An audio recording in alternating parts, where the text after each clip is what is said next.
right, it's 5 o'clock and we have a quorum, so I'll call the meeting to order. Emily has provided copies of the agenda. Has everybody's had a chance to take a look at it? Are there any comments or additions to the agenda? I'd like to add two things to new or other business. That being, Ron would like to speak, I think, about the cabins. And Emily tells me that we have a discussion for new street signs.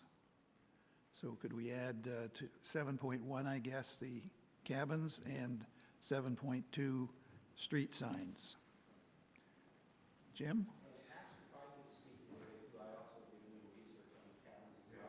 Oh, sure. No, I don't mean to limit it. I just, was Ron's interest.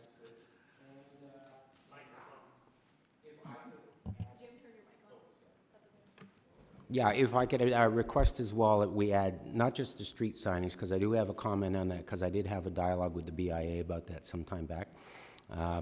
But even signage again, I certainly want to thank you for your presentation, but a follow-up to that. Thank you. So a wider discussion about signage generally, not just the street signs? No, I'd like to actually just sort of embellish on what we talked about. It was an excellent presentation. Okay. Well, any other comments on the agenda? Then could we have a motion to adopt the agenda as amended? Athol? Ian seconds. All in favor? Carried. Now refresh my memory. What do we do about Zoom on votes?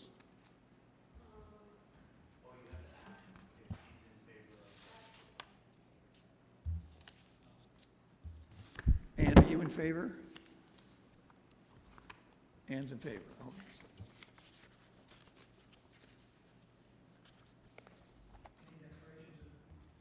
Any declarations of pecuniary interest? None heard. Emily has also distributed a copy of the minutes of the last meeting. I wasn't present at that meeting, so I really can't comment. Does anyone else have a comment on the minutes? Athol? Hi, I would just like to have it noted that in our discussion of setting up the subcommittee regarding the act, that the chair was discussed and invited to attend.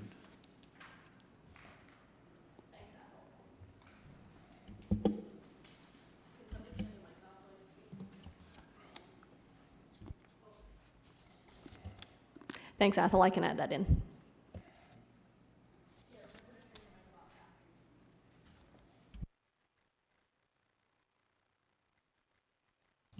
Any other comments on the minutes? If not, could I have a motion to adopt the minutes as amended? Dorothy? Ron? All in favor? Carried? Sorry, was that Dorothy and Ron? Yeah, it was Dorothy and Ron. And Ann? Did I see your hand go up? Yes, Ann. Thank you.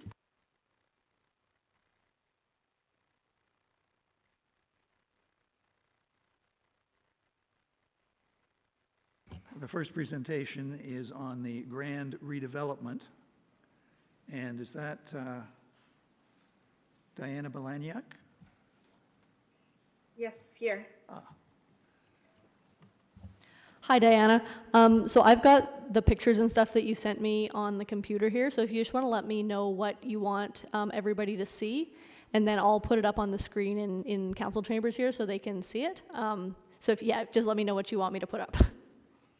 Yeah, I think we should take a look at the one I sent you today. So it's a revised version that kind of embraces the industrial look of the original building, and also some photos, like concept pictures of other buildings, just to kind of get an idea of how it looks like, how it would look like in real life. So I think those would be good to see.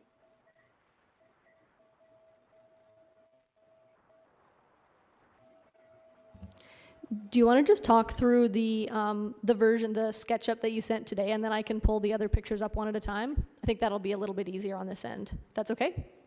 So Yeah, of course. So 171 Kent Street is the one that's a heritage building in blue. That one is gonna obviously stay intact. We are looking to put up the original windows at the ground floor, because right now some of them are boarded up halfway. So we want to bring them back to the original look and do any repairs that are necessary. Some of the moldings and details like that are in a really bad shape. So we're looking just to kind of clean it up and make it a bit more fresh, but we're not changing any aesthetics. As far as the building right next to it, that's the, from what Emily told me, it's a building from 1920s, industrial, from the industrial times. And we are not looking to make any changes as far as, or camouflage it with any other different styles. So the idea is to keep the second floor where the apartments are going to be for lease as they are, and focus mainly on improving the bottom section of the building, which is retail spaces.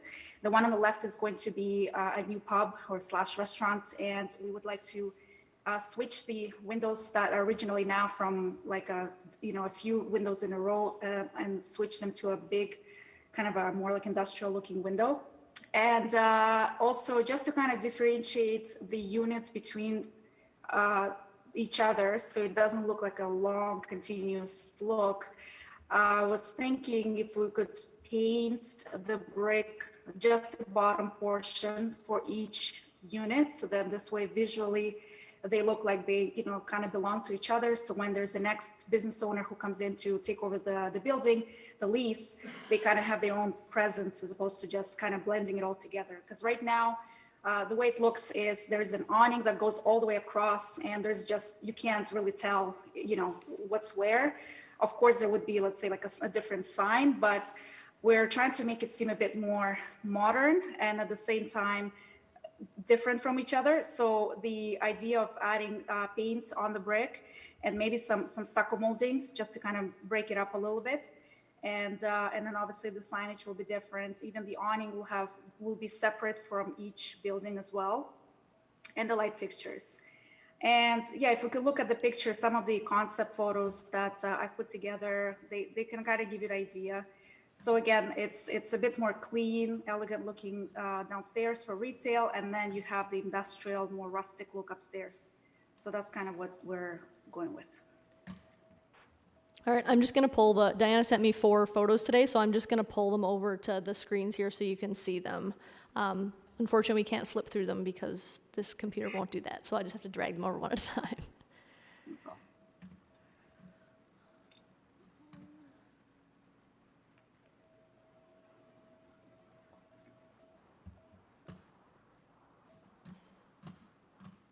that a bit bigger. Ooh.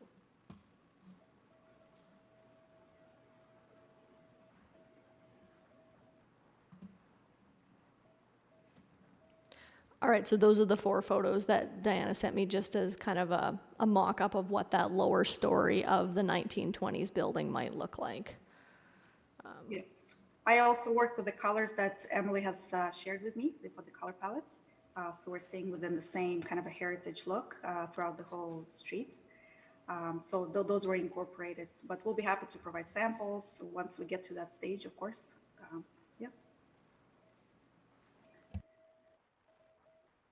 Any questions?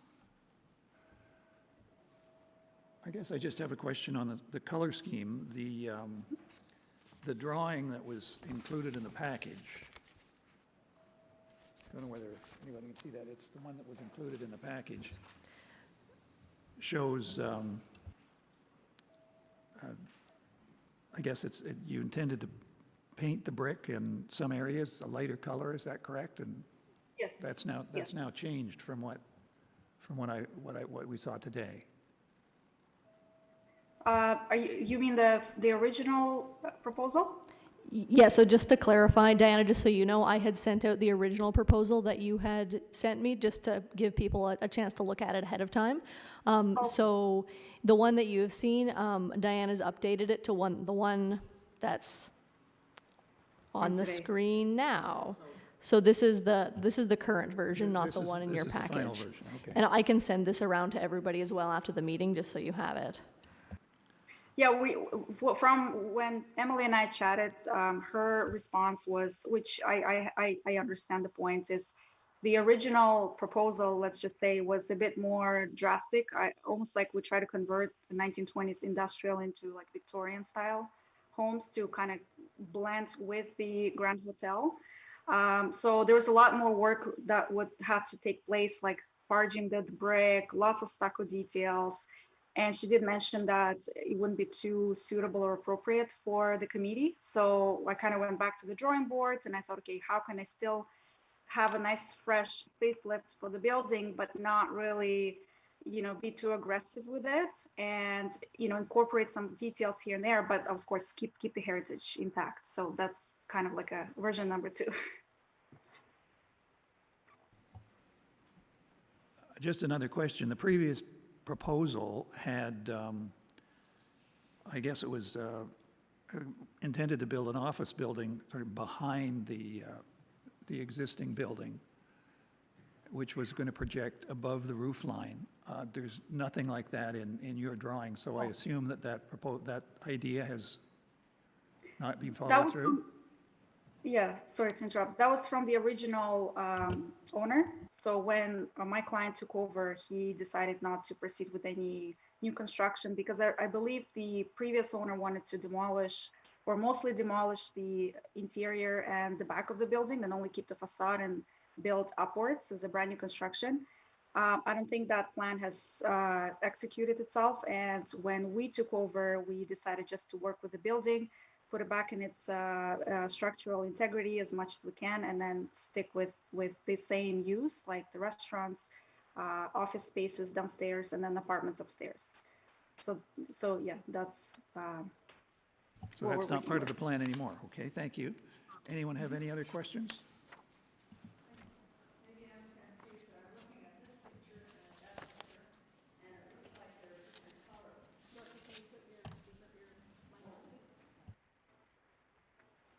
Yes, I think that's what I raised previously, that the one that Emily included in the package was an original proposal, and the current proposal, I think, is the monochrome color that's up on the screen now. So the brick is going to be all, better get over here. The brick is all one color. It looks like new brick. It doesn't look at all like this. So this is gone, is it? I think this is gone. I like it better. Yes, so just to clarify, so what's up on the screen right now, this is a modified version. What was sent to you first had a lot of work on the second story of the building, but this is retaining what the original building looked like. I'm actually going to pull it up on Google Street View just so you guys can see what it looks like right now, if that puts it in a little bit better context. If you just give me 2 seconds.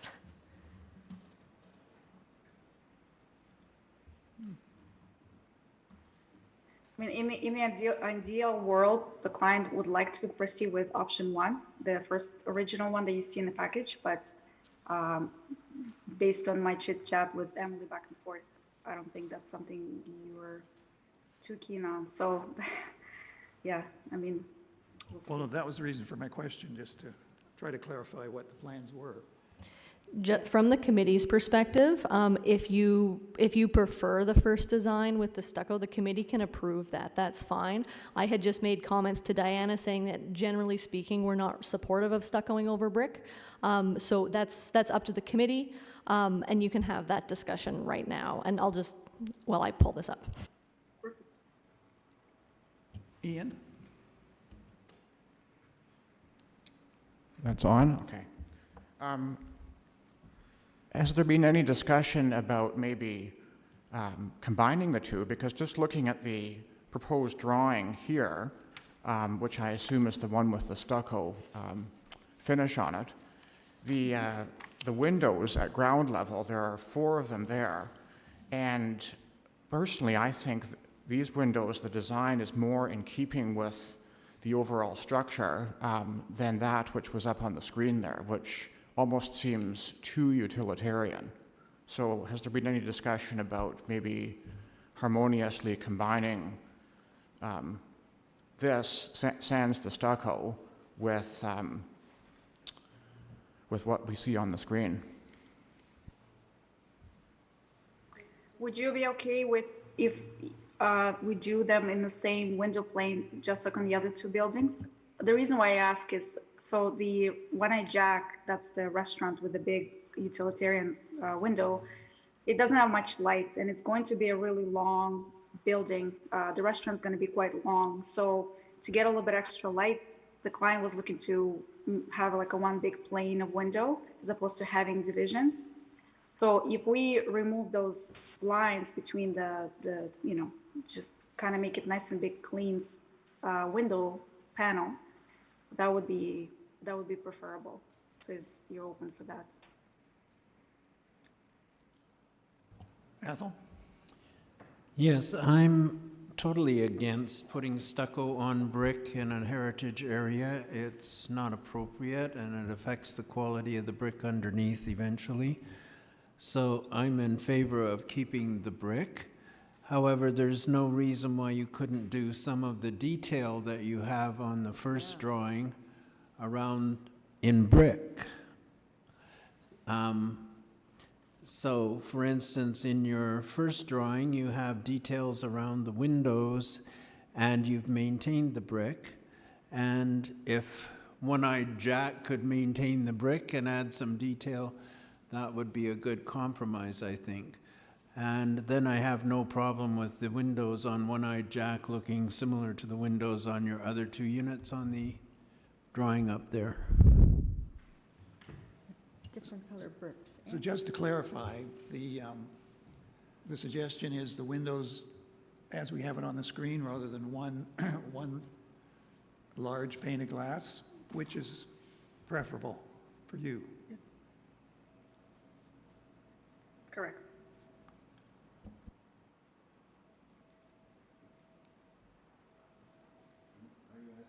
No, I was asking Zoom. Yes. No, I was just asking, on that rendering, there are 4 windows that are set apart from one another, I guess. I think that's better than the lattice work that Ian raised a point on. But I thought in our last discussion, you suggested that there be no lattice work and just one large pane of glass across that front. Yes, we could technically match them with the retail space 2 and 3. So it would be just a one panel. So One Eye Jacks would have 4 windows just like retail? Would have 4 windows just like retail store? Yes, like the red one, yeah, the burgundy.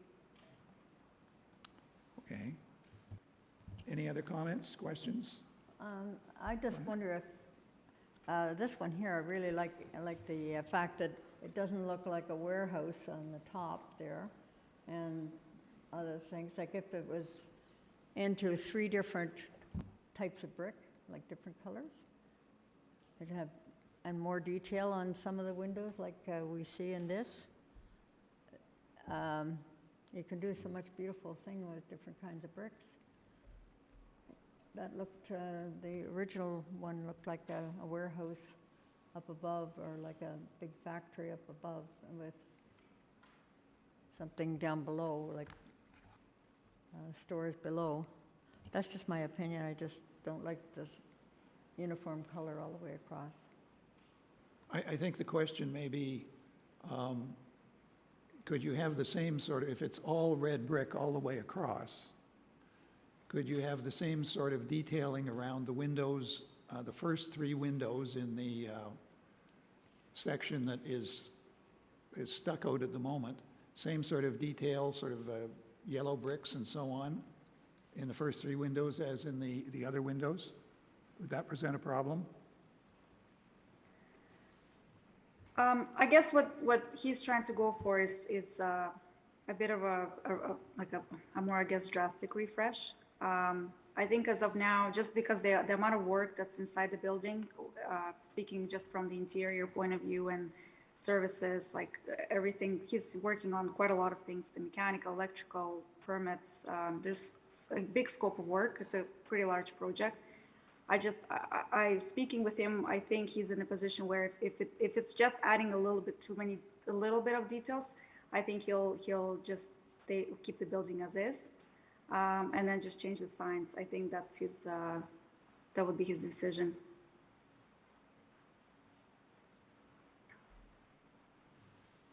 Yeah. Athol? If he were to take the window detail that's on the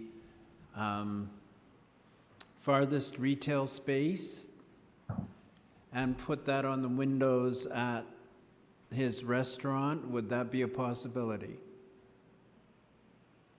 So you're saying from the dark with yellow to his restaurant? Just to kind of be clear?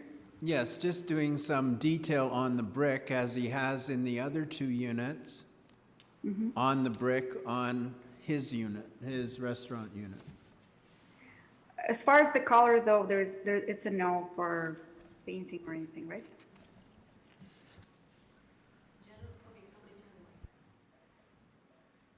Okay. Generally speaking, we discourage painting brick and stuccoing over it up top. That's what's in the Conservation District Plan. But if the committee wants to allow it, you can. So my advice would be don't stucco or paint over the brick on the top, just from a conservation standpoint. But at the end of the day, if that's the committee's choice, then that's the committee's choice. Okay.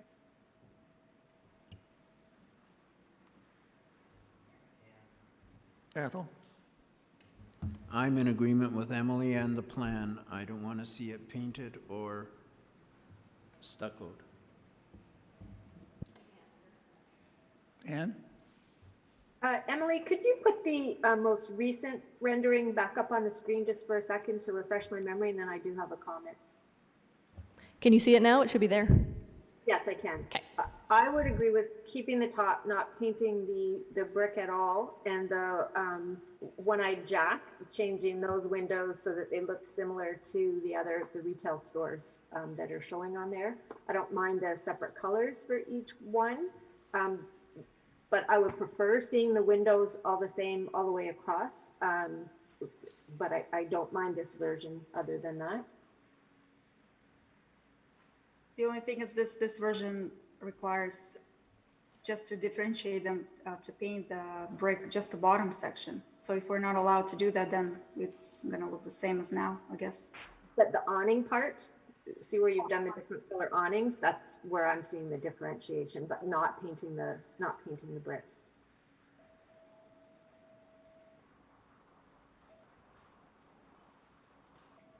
Jim? Yeah, actually, my comments would actually mirror Athol's and Ann's. It was designed this way, and I think if it's cleaned up and refreshed at the point where that was brought out, built historically, that would have been considered to be eye-catching and beautiful and whatnot. And we're trying to capture this in a heritage district and maintain that. So I would prefer not to see, the paint and the plaster. And I have no problem at all if it were kept, like that. The signage, those accents, I think that offers a lot of distinction in there from one section to that. And again, I would prefer the windows to match the others. Is there a significant difference in light from one to the other overall? From the one-eyed Jack there to that style, it almost seems like it would let in less. It almost seems more cluttered with framework than the other two. Anyway, that's my preference, is that it matched the retail store, and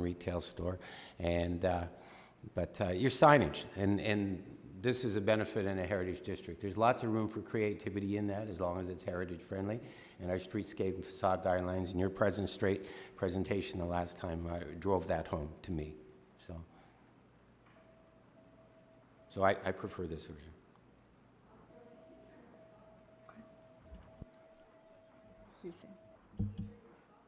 Yeah. Oh. So just to clarify with the committee, so we're all on the same page. So what you're looking for is for the window in the one-eyed Jack to be changed so that they're similar to the window in the retail store, in the Burgundy retail store, yes. Okay. And then there have been some additional details added on the ground floor. Are you okay with that? Athol? I'm okay with the details on the bottom, but I'm not okay with painting the brick. Thanks.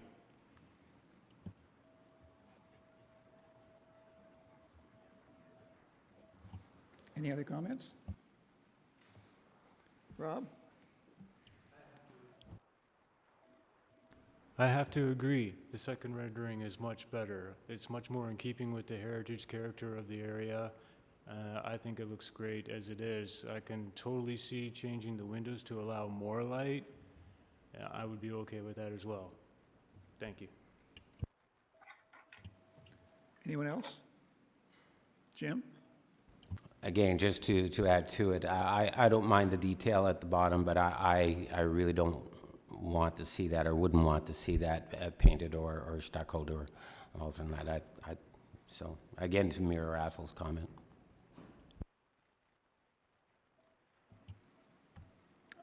All right, Emily, what do you need from us? Okay, so I'll just sort of run through how this will work with the committee. So what I suggested in the report is that the committee approve the design, and this would be the revised design with whatever changes that you have made. So approve that with conditions, and the conditions being the submission of window specifications for windows that are being replaced, as well as for door specifications, the submission of awnings and lightings, so specs for that as well, the submission of separate heritage permit applications for commercial signage. And so the reason and I've talked to Diana about this as well, and the reason that I suggested this as a potential for what the committee could do is because it allows the project to go ahead with its planning applications for site plan approval while they work through, exactly what windows they're going to put in, et cetera, and then those would be submitted when they got there. And my understanding of it is that the windows that are being replaced, there might be you're still trying to figure out exactly which ones are going to be replaced. Is that the case? I think most of them, especially at the Grand Hotel, they're single glaze windows. So that was actually one of the questions is, can we change them to more modern? Like, we won't change the frame, it's just the glass that we're changing, if that's possible or not. And I believe upstairs in the apartments over at the brick building, it's the same thing. They're really old. They're leaking to the point that it's just damaging the interior. So I think most of them will have to be replaced. So generally, our policy on that is that if there's windows that are beyond repair, they can be replaced with replica windows, so they look exactly the same. Okay. That's generally what we would say for that kind of stuff. But if they're rotting, then you can change them out, unless the committee. Well, generally, that's what the committee has said. I won't speak for you, but Jim, go ahead. Were you talking about a thicker glass in the panes, or going to like a double or triple glaze in the pane or in the frame? Probably double, just something so it's also energy efficient. Yeah, so more modern, like vinyl window, but the frame is going to stay intact. Okay, I'm no expert on this, but would a thicker glass accomplish almost the same thing, just as a single pane, or does it have to be the double pane and without the the gas or whatever they call it inside? Athol, you might have a better idea. Athol? Actually, it does need to have the two panes of glass with the gas in between, and what our standard is usually in architectural renewal, that as long as the framing looks the same as the original, then the glass part of it it can be changed to upgrade to a more efficient glass. The only suggestion I have, Emily, is when you're adding the conditions, to add the condition that there's no paint on the brick. Yep, that's fine. And just to echo Athel on the windows, that's what I would suggest as well. So to upgrade to the newer glass, as long as they look the same as the historic windows. Just because if they're replacing them anyways, they might as well.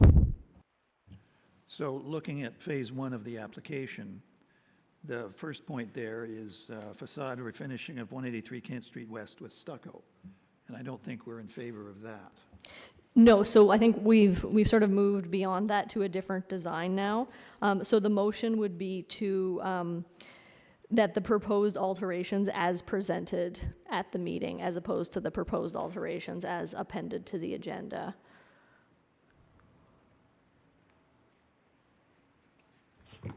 Okay, then I think we're looking for a motion that report KLMHC 2020-28, 171 Kent Street West alteration application be received, and that the proposed alterations as presented be approved with conditions. Yes, that's the motion as changed to reflect the fact that there's a new design now. All right, can we have someone make the motion? Jim? Seconder, Athel? All in favor? Carried? Diana, I'll follow up with you tomorrow and write this all out for you. Okay, thanks. Thank you, Diana. Thank you, everybody.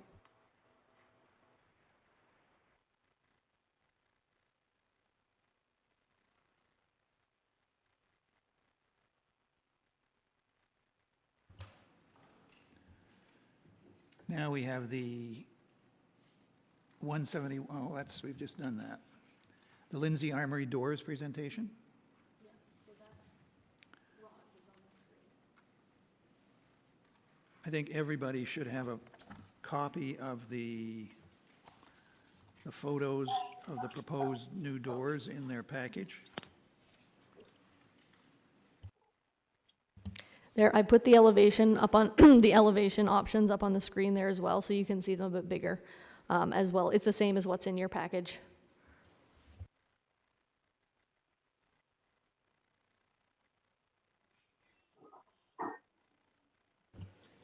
Ron, would you like to speak to the new doors? Sure, definitely would. Can everybody hear me okay? Yes, thanks. Okay, great. Thanks everybody for taking the time to see me tonight so we can chat about this. Emily, I'm not sure, would you be able to show the original historic picture that you sent me Yep. of the front of the building?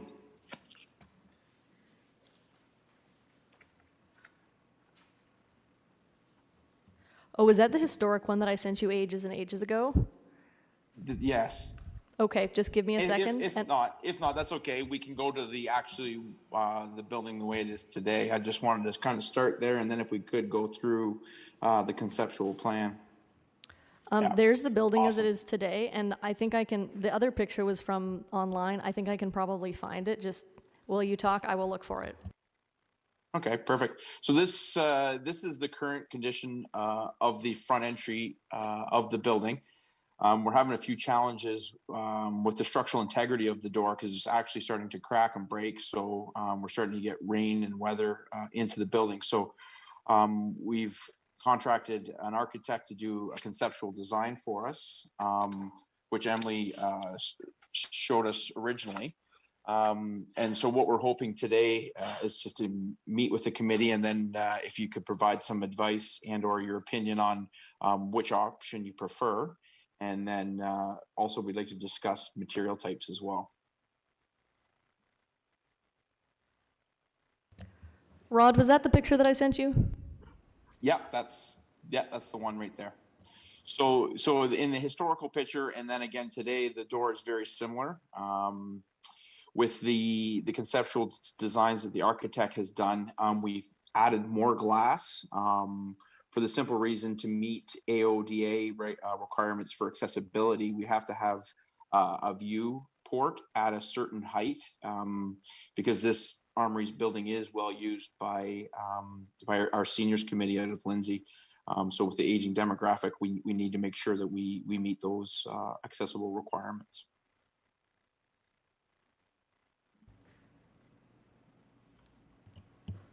Just looking at the options, Yep. the drawings, I guess, can you sort of outline which portions are glass? Obviously, in the existing one, you can tell where the glass is because the windows have Sure. lattice, but in the others, it's a little bit tough to tell which is glass and which isn't. Sure. So I'll start with option one. So you'll see the majority of that particular design is glass. So the upper piece is pretty much the whole door is glass, actually. So you have the upper and lower glass windows, plus you have that middle piece that will be whichever material is decided upon. So whether it be galvanized and or aluminum, or it could be wood as well. Option two, the majority will be structure, so whether it be wood or aluminum or galvanized metal door. And then you have the glass section there that is closest to the handles. And then you have option three, which again, you'll have some viewports through it, but the majority again will be glass with that option. So you'll have some divisions with some structure, but again, the bulk of the door will be glass. Thank you. Do we have any comments on the aesthetics? Athol? Just so we're all aware, sitting around here, that there's an exemption for heritage buildings from that point of the Accessibility Act. So if the committee should decide that it wants a door replaced in the same style of the one that exists, the committee can do that because we're exempt as a heritage building. Thank you. Ian? So I have two questions. The first one follows up on Athel's point. Was there any consideration about taking the existing appearance of the door but simply lowering the windows? Because it's true, they are up at quite a height. Was it ever thought about or discussed lowering that perhaps? And my second point is with option 3, with those partitions in the 4 different glass panes, what would be sort of the thickness in inches?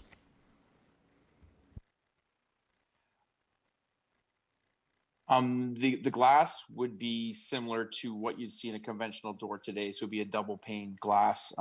Again, we'd be looking to gain some R value for the door.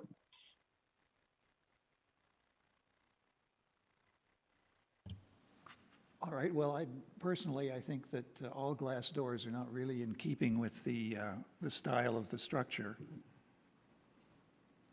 So I guess option 2 would, if we have to choose an option 2 would be my choice. To Athel's point, can we examine whether we do have an exemption and can more or less replicate the existing doors, perhaps lowering the panes so that it's a little easier to use? Yes, yeah, we could look at that option, most definitely. Yeah, and we can look at, based on the existing doors, maybe placing another mirroring format underneath the existing frame there to open up. That the height is fairly low for the glass for that viewport, because again, it would take into consideration somebody with mobility issues in say a wheelchair or a scooter or something of that, a mobility device. So it is fairly low to the ground.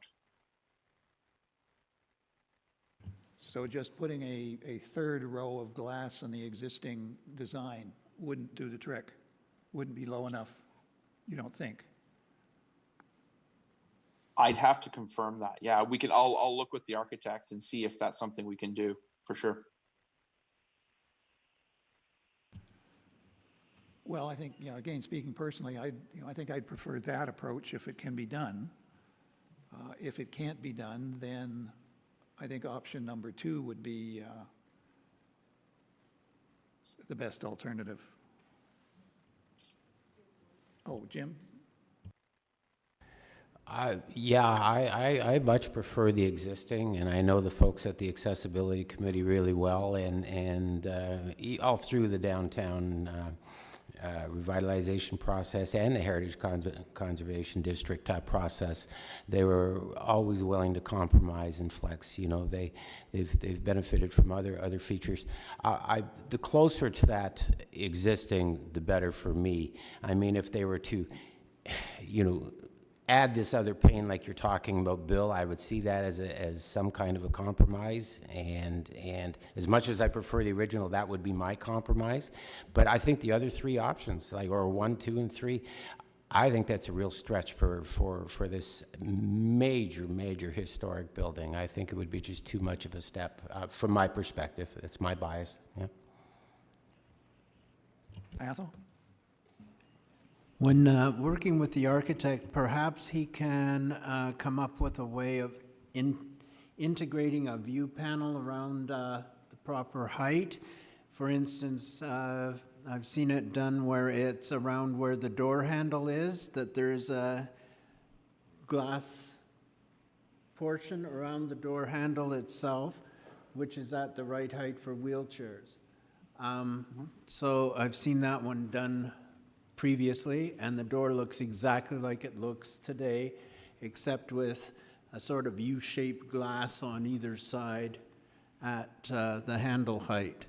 But my personal preference is, it's a historic building, give it back its door.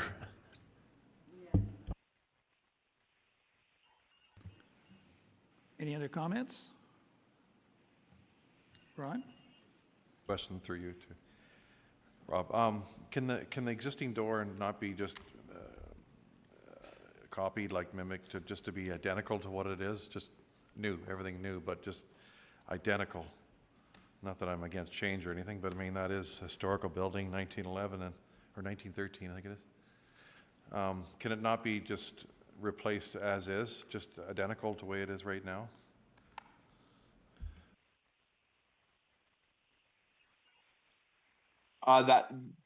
Yep, that's something we can definitely look at. We can put it back again when we're upgrading the door. Again, we were trying to utilize, say, materials that will last longer, that are lighter, because again, all these things help, because the demographic that does use the building is, like I said, is aging.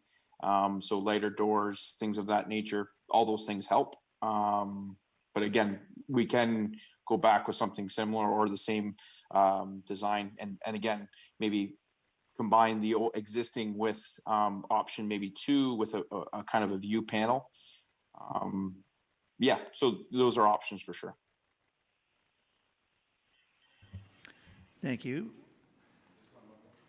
Oh, Jim? How long do you want them to last? It seems to me these doors have been there an awful long time. Obviously, again, as much as possible, as long as possible. we take the capital dollars. We don't take them for granted, because again, it's tax dollars, and we want to make sure that we make good choices with materials so they last as long as possible. Again, chlorides, like salts, we use them more regularly because we have slip, trips, and falls. Again, with an aging demographic using the building, so woods don't stand up well in those conditions. So again, we try to use the money wisely when we get it. So. Yeah, understood. I'll bet good money that those are going to last a lot longer than any of us. So, but anyway, sure. I respect that. Is the Accessibility Committee going to be consulted on this? Yes, I will. I'll be speaking with maybe Barb, not necessarily the committee, but I'll present it to her once we get a final design. To make sure, again, the architect's responsibility will be to make sure that we satisfy accessibility needs, and then we'll present it to the committee and or Barb. Thank you. Athol? I would ask, though, that you examine the Accessibility Act and find the exemption that exists for doors and windows under the Act.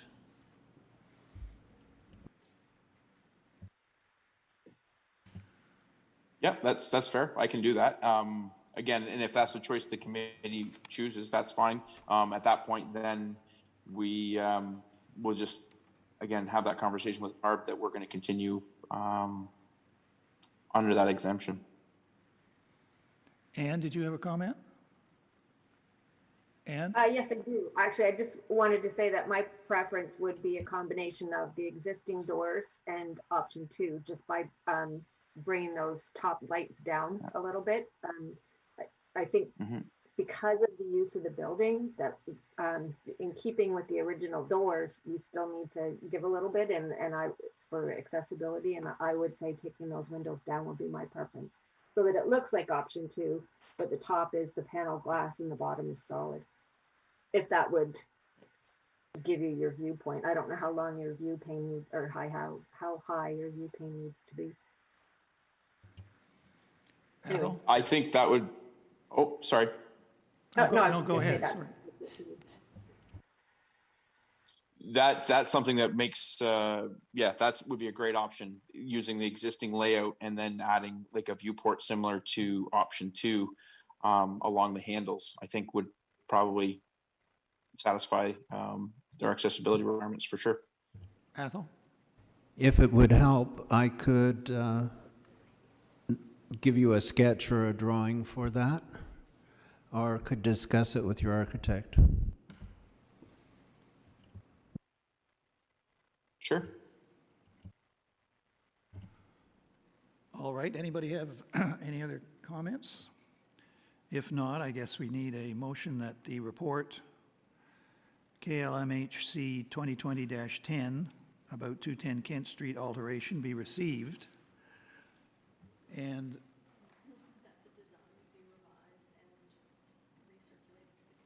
that the design be revised and recirculated to the committee along the lines of the comments which were made. Athel, seconder. Rob? All in favor? Carried. Thank you. Rod, so just what, and if the committee is okay with this, just what I think might be the best way to address this is, instead of you having to come back to the committee in January with a new design, if you if there's a revised design that you have the architect pull together and just send it to me, I'll circulate it to everybody on the committee for comment, if that's okay with everyone, instead of having Rod coming back and forth to the committee several times. Does that work for everyone? I think that would work, and just so we're clear, I think that what the committee seems to approve of is the existing door, or the design of the existing door with viewing panels in accordance with what Athel has suggested at the appropriate height. Is that a fair comment on what we'd like to see?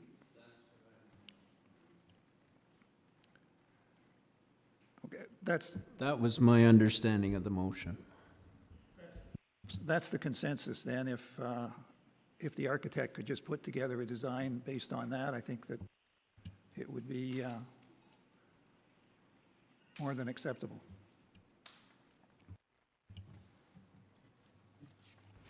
So if you would like Excellent. Well, to, thanks everyone for your time.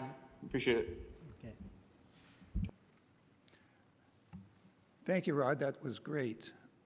No other comments?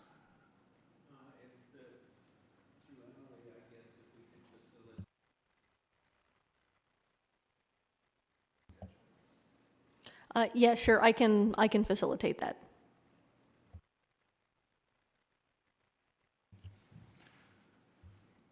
Again, thank you.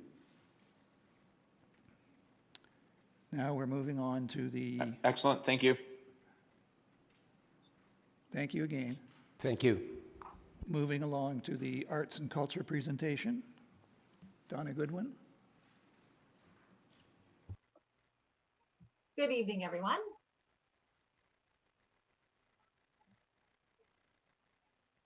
Emily, do you want me to share my screen, or I've also emailed you the presentation? I'm not sure what's easier for you.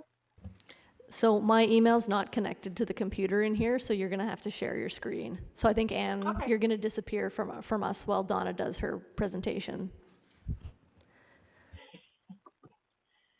All right.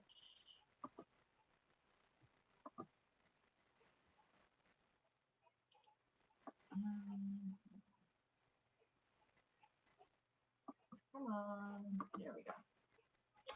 All right. Emily, is that good? Everyone can see it? I can see it if everybody else can. Can everyone else see it? Or is anybody who can't, speak up. I think we're good. All right. Okay. So I'm not sure if I've met everyone around the table. My name is Donna Goodwin, and I am the EDO for Arts and Culture for the City of Kawartha Lakes, and I've been with the municipality just over a year now. And what a year it's been. So thank you very much for having me. Emily said that these sort of little vignettes give an opportunity to sort of see connections throughout the community. And so I thought I would share a little bit of information about a new museum network that was established through the OMA, the Ontario Museum Association, in the spring. It came about sort of a multitude of factors all came together. So to get this regional museum network up and running. And it's the same geographic location as Peterborough, Kawartha Lakes, and Northumberland. So it matches kind of the RTO 8 jurisdiction as well. So it has a very long, cumbersome name, of course, the Peterborough, Kawartha Lakes, and Northumberland Regional Museum Network. So there is a long history of regional museum networks in Ontario, and they are sort of the OMA's way to provide two-way communication between the Ontario Museum Association, its council, and the museum professions in the field. And so the OMA has established networks all across the province, and the main impetus is to facilitate communication, consultation, information exchange between regional museums and organizations, to share leading best practices, tools, and resources. So actually, like tools of the trade for museum professionals, to work closely and collaboratively with the OMA on areas of common interest, such as advocacy and professional development, and then also to advocate for improved museum facilities, programs, and funding. So things like CMOG, the Community Museum Operating Grant, that would be something that the OMA would be lobbying the provincial government for. And also to build a stronger, more cohesive Ontario Museum Association and museum community. So in some ways, it also acts as a bit of a training ground for museum professionals if they want to sit on the OMA board, if they want to help with the OMA annual conference, speaker series, young professionals. They have a multitude of programs and committees within the OMA. So composition of regional museum networks are museums, art galleries, and historic sites. They must be in good standing with the OMA. So they must be museum members or institutional members of the OMA to be involved. And the establishment of the Peterborough, Kawartha Lakes, Northumberland Museum Network in 2020, much of it precipitated because of the COVID-19 and the shutdown of the cultural sector. Because there wasn't an OMA regional museum network within our geographic location that the OMA could liaise, the sort of that need that it sort of sped up the idea to actually set one up here so that the OMA museums could work collectively. And it has created a networking opportunity within the three municipalities or counties, and it's also allowed an avenue of advocacy for the museum sector to go straight through the OMA, and then also quite a few of the policies and procedures that the OMA has been trying to have some influence on when it comes to the province. They've also been able to trickle down to the museums in our location. So as it stands right now, members of the Peterborough, Kawartha Lakes, Northumberland Museum Network are the Canadian Canoe Museum, Hutchison House Museum, the Peterborough Museum and Archives, Kawartha Settlers Village, the Old Jail, Boyd Heritage Museum, the Kawartha Art Gallery, Sifton Cook Heritage Center, Lang Pioneer Village Museum, and staff are myself, Joe Reese from the Peterborough Economic Development Corporation, and Joe Corrigan is the OMA board member. And that's the end of my formal presentation. I'm going to unshare so then we can get Anne back. There we go. And then if anybody has any questions or anything like that, I'm certainly happy to field them. If I don't have the answers, I can certainly get them to Emily to give back to the committee. Does anyone have any questions? Require any clarification? No? Well, thank you, Donna. That was very informative. Oh, you're welcome. How far has COVID-19 set back your plans? All right.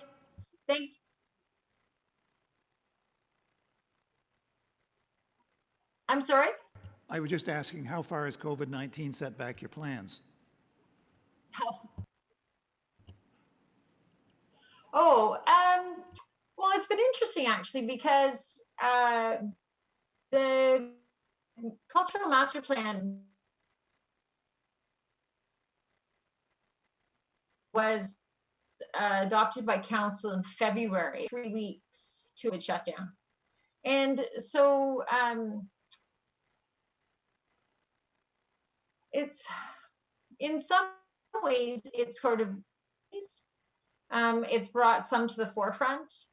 We've been able to support 5 museums in Kawartha Lakes proper through my budget and through partnership funding with RTO 8 to do virtual tours, which was part of the cultural master plan. One of the objectives to help build some capacity and build some collateral for museums in our area to get the word out about the great and unique offerings that we have. So we have actually, most of it, of course, is trying to help get people in online. At council on Tuesday, there was also a recommendation that was approved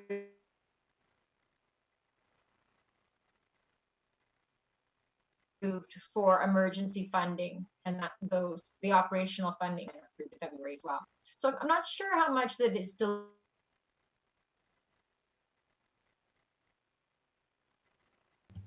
delayed. It's just kind of shifted Thank you, Donna. You're freezing up on us. or refocused some of them, and some of the other ones have maybe fallen. So All right. I think what we're looking for is a motion that report KLMHC 2020-30, Arts and Culture presentation be received, and that the presentation from Arts and Culture staff be received for information. Jim, a seconder? Ron? All in favor? Carried, thank you. In favor on the Zoom? Perfect. Carried, thank you. Okay. All right. Thanks so much. Thank you, Good Donna, night, for your everyone. presentation.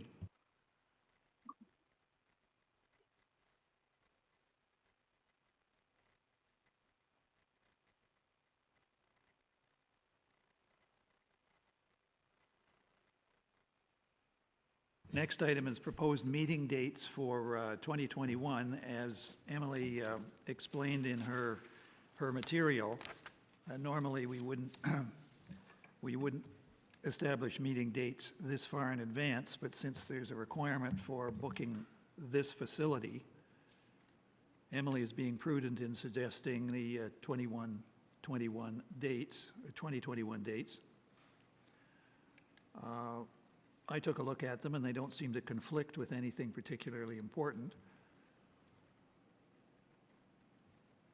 Yeah, so there's a couple of them that have been shifted. So the January, April, and July dates have been shifted a week back from the first Thursday, just because they conflict with holidays. But apart from that, it's the first Thursday of the month. The July and December meetings, they're in here in case we need them, but generally we wouldn't meet in July and December because it's the summer and Christmas. I think Anne has something to say. Ann? Just a quick question. You were saying Thursday, so June 4th is actually a Friday. I'm just wondering if that is on purpose or it was just missed. I think it's a typo. I can fix that.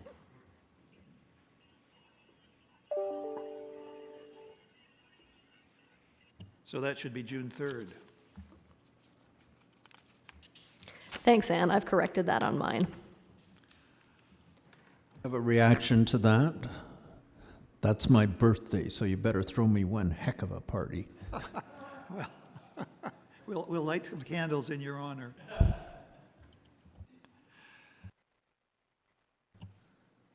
No other comments? Could we have a motion that report KLMHC 2020-21, 2021 meeting dates be received and that the meeting dates for 2021 be approved? Oh, sorry, Ron, you had a question? Yeah, sorry, I mean, I'm the only one probably, but I've got conflicts with the hospital board, probably at least 3 of those, but I'll have to see what I can do there. I don't want to throw a wrench into everybody's schedule, but it's on Thursdays, like on January 14th, February 4th, March 4th.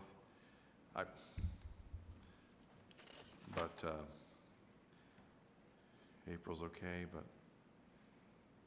May, but just the first 3 months, it just seems like they have their meetings on the,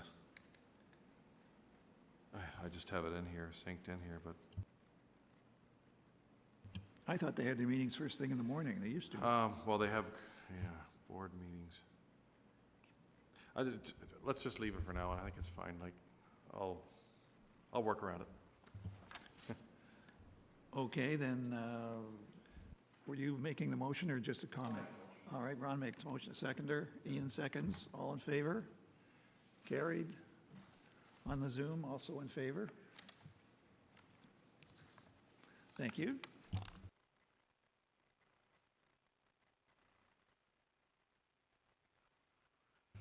Now we're at the 511 Emily Park Road consent application. I can just do a quick overview if you'd like. Yes, that's in Emily's material. It involves the extension of the Emily Cemetery. Yeah, so there's the lengthy planning justification brief on this. So this is the extension of the Emily Cemetery, which is designated under Part 4 of the Act. So the cemetery is designated because of the Emily Cemetery Chapel, which is in the older section of the cemetery, and they're essentially doing a lot line adjustment to add property onto the east side of the cemetery. So they would be taking that. There's a large rural lot on the east side, so they would be taking some additional land to expand the cemetery out that way. It's an active cemetery.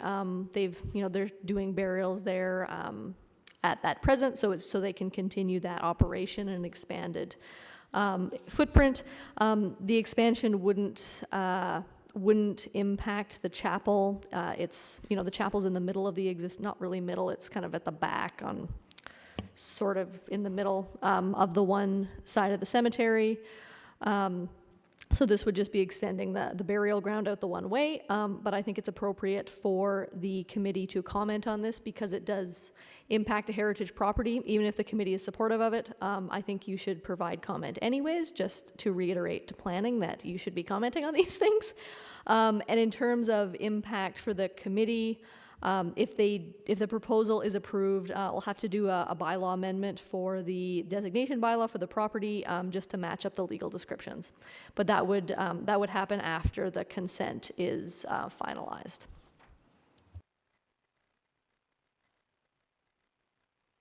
All right, thank you. Anyone have any questions? Ian? So just some clarification, Emily. The direction that the cemetery is being expanded is out east towards the intersection? That's right. Okay.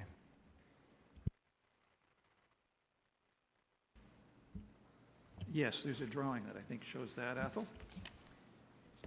My question would be, could we consider recommending a portion of the cemetery surrounding the chapel be included in the designation description, and that allows them to move forward in any direction they wish?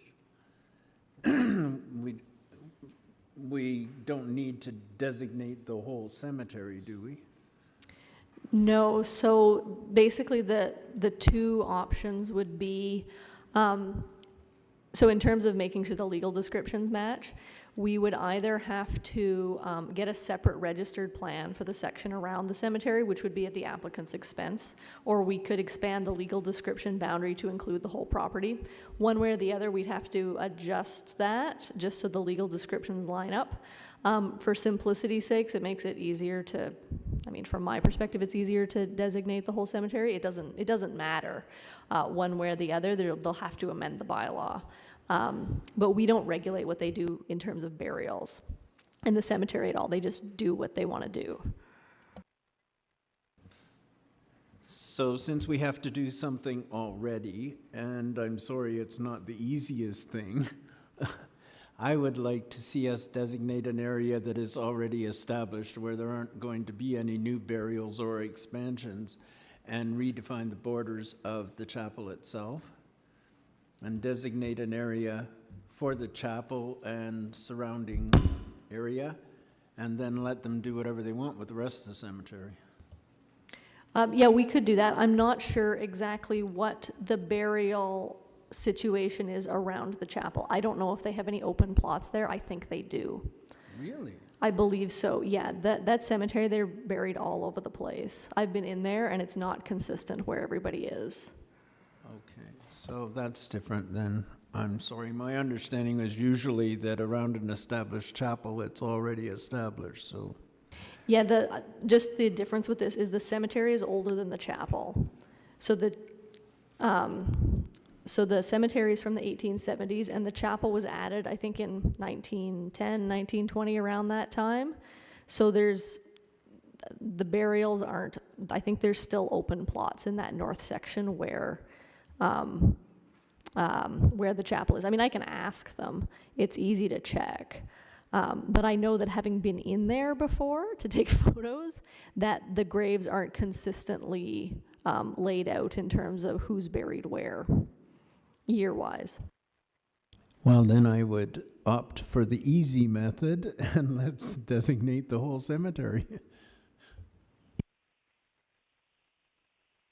Yeah, so that would be something that the committee would deal with after the consent has gone through, just as a follow-up option. So I've provided comments on this application already, and my comments were that it didn't impact the chapel, and they would have to modify the designation when it was done. So the committee can provide those comments. They can provide different comments. That's fine, but those are the comments that I provided, and that letting them know that there would be a process once the consent was finalized of some kind. Thank you. What we need is a motion that report KLMHC 2020-27, 511 Emily Park Road consent application be received, and that comments regarding the proposed consent be provided through the chair to planning staff. I would say comments and conditions, Bill, and the condition is that it would have to be re-registered after approval. Yeah, and that can be added as part of the comments in general. So I would just need to know what the comments are so that I could draft those. So I would like to suggest that we make comment on the area surrounding the chapel. And for that, you will have to get some extra information, Emily. If there are no plots available around the chapel, then I think we could just make a comment that the area surrounding the designated building be left as is.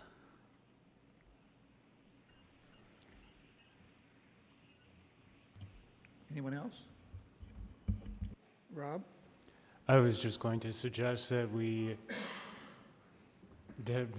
our comments would be that we have no issue with the expansion conditional to the change of the bylaw to reflect the new border.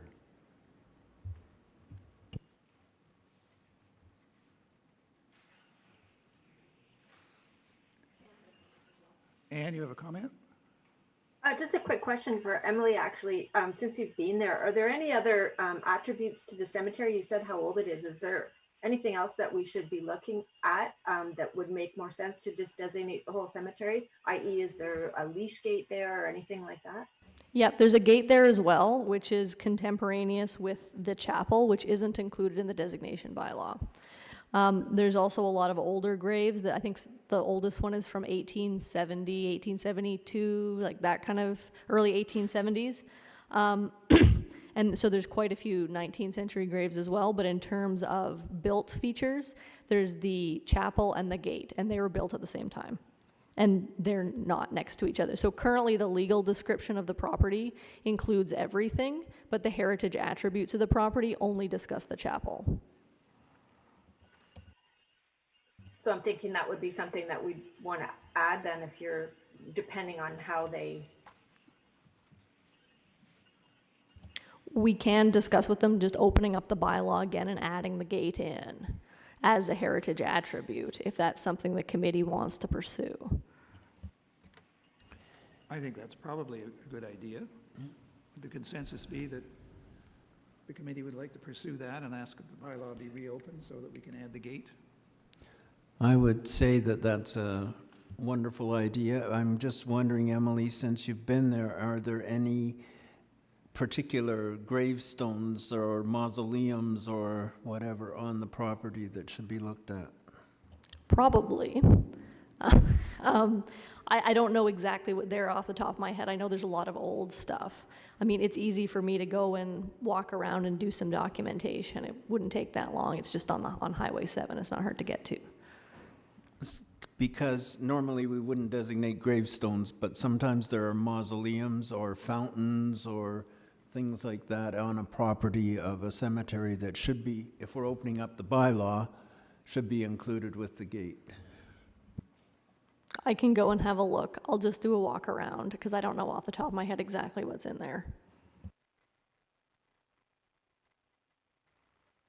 All right, well then, why don't we leave it that Emily will take a look and see if there are any other features that should be added to the designation bylaw and come back and give us a report when she can.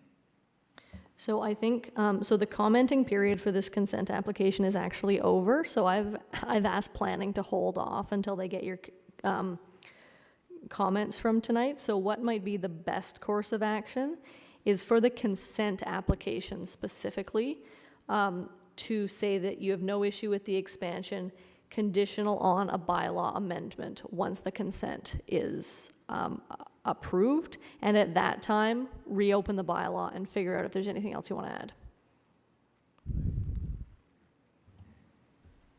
Jim, you had a comment? I just intrigued, the consent period's over. Was that because through the planning process it didn't get to us in time, or what was the reasoning for that? Sorry, the commenting period is over. So so when planning circulates this, they say we need the comments by X date, and it was like a week and a half ago. But so David Harding's the planner on this, so I talked to David about this and said the committee needs to comment, wait for them. So this is coming to a public meeting very shortly, so it would be good to get a comment in before the public meeting, just so it's there for it. Actually, is this coming to a public? The approval for this is, I think it's in early December, so it needs to move along for comments to be in. But we can split this out into two things. So saying, yes, we're good with the consent, and when we get to the bylaw amendment, we'll deal with these other things. I think that might be the best thing in terms of getting comments to planning staff. Okay, I'm just concerned, you know, if this were to be happening on a repeated basis, and I'm just intrigued whether it's COVID or what is happening, or is it symptomatic of another problem in the process where the information's not coming to us in time, you know, to be able to comment? It's just bad timing on this application. And planning is fine with an extended commenting period. Like, they're fine to wait for the committee as long as I tell them to wait for the committee. But they just want them sooner rather than later, that's all. Fair enough. I'm running into this in other areas as well, too. That's all I'm saying. It's just timing issues are key things. Athol?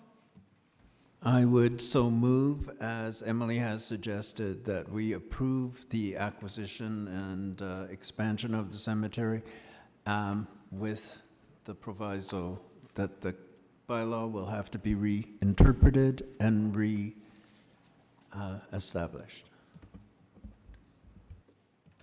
Seconder? Rob, second. Ethel and Rob, all in favor? Carried? Carried on Zoom too.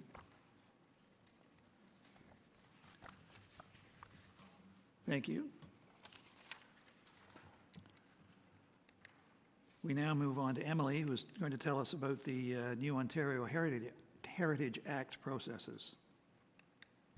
Okay, so the executive summary on this one, a lot of this stuff you already know, but I just wanted to give everybody a summary of a few things that we should keep in mind come the new year, given that the Ontario Heritage Act is going to be changing at that time. So January 1st, 2021 is when the new amendments to the Act and the new regulations are going to come into effect. So there are a few things I just wanted to bring your attention to, and also have a discussion about the notification of owners for listed properties, because our current notifications are done because of a council resolution.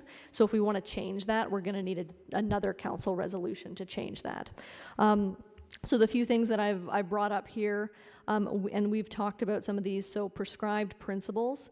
So those were the principles we talked about under the new regulations. Those haven't been finalized yet, but assuming that, so the commenting period closed on November 5th, so they haven't sent the finalized ones out yet. I'll forward those around once they are finalized, but they'll probably be formalized in December. But I've just put them in here so that everybody just remembers what they are. So when we're making decisions, we'll just have to make sure that we tick the boxes.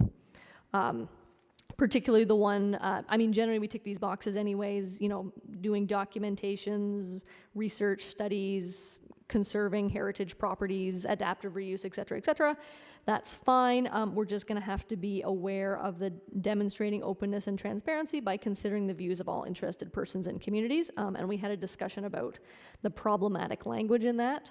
But we are just gonna have to make sure that we dot our I's and cross our T's on documentation on that in case we get a challenge for something. The next one, which is probably going to impact the committee, is alterations to individually designated properties. So under the Act, and this was in the 2018 amendments that were made, they made a change to the definition of an alteration as opposed to a demolition. So previously, a demolition was demolishing all or most of the structure, so getting a demolition permit, or moving the structure to a different, picking up the structure and actually moving it. However, the amended section now says that demolition includes the removal of any of the property's heritage attributes. And with demolition, it means that approval has to go to council. So if somebody is removing historic windows, for example, and they are listed as a heritage attribute of a property, that would now count as demolition, and it would require council's consent, as opposed to just the committee's consent. So we should be aware of that, and we are not allowed to delegate authority for demolitions to anyone other than council. So it will mean that the process for certain alterations will be more difficult for members of the public. That's what that means, but it does mean that we'll have to be very clear about what we're approving and who approves what. It's a change that's not good in terms of, I would say, in terms of service levels, and also in terms of the Heritage Committee appropriately reviewing stuff, because it will end up having to go to council at the end of the day for certain things. For most things, if someone wants to put an addition on their house or that kind of thing, build a new garage, that's all still within the committee's scope. But if they are removing a heritage attribute, it has to be approved by council. The other one I brought to your attention here is listing properties. So at the moment, the Act doesn't require us to notify property owners when their properties are being listed. Council can just do it, and that's the end of it. So they have now added in a section where Property owners now have to be notified within 30 days of council listing their property. So council lists it and then property owners are notified. And then owners can file an objection with the clerk, and that objection is heard by council. So it's a bit of a circular process now. So council puts it on the list, the owner gets the notice, the owner objects, then it goes back to council for another decision. So it's kind of an odd process, but that is what it is. So what I wanted to bring the committee's attention to is that at the moment we notify owners ahead of time with a courtesy notice, and we do that because of a council resolution from 2017.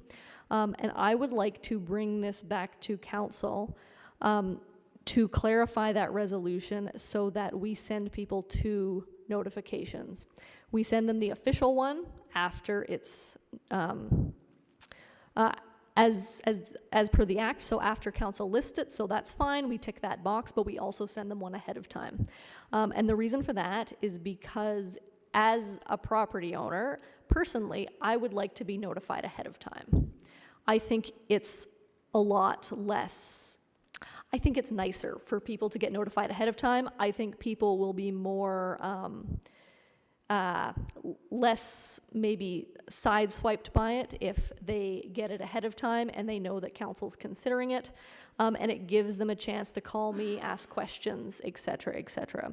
So I would like to modify our process in that way so that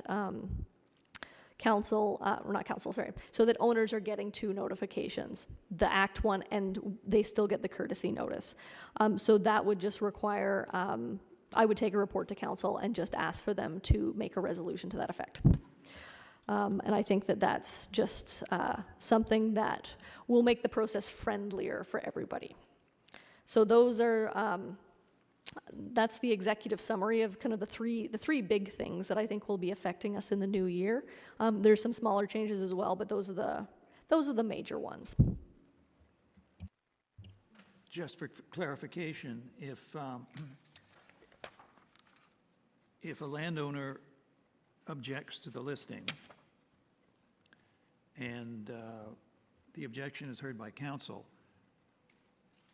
does the committee, or is the committee expected to make a presentation to council based on its rationale for putting it on the list? Are we involved at all in that process? There's no process under the Act for it. So for dealing with the objection. However, if council wants to remove it from the register, they have to consult the Heritage Committee. So how I see this process playing out is that the objection will go to the clerk. The clerk will let me know of the objection because I would be the one writing the staff report. I will then bring it to the committee for the committee's recommendation.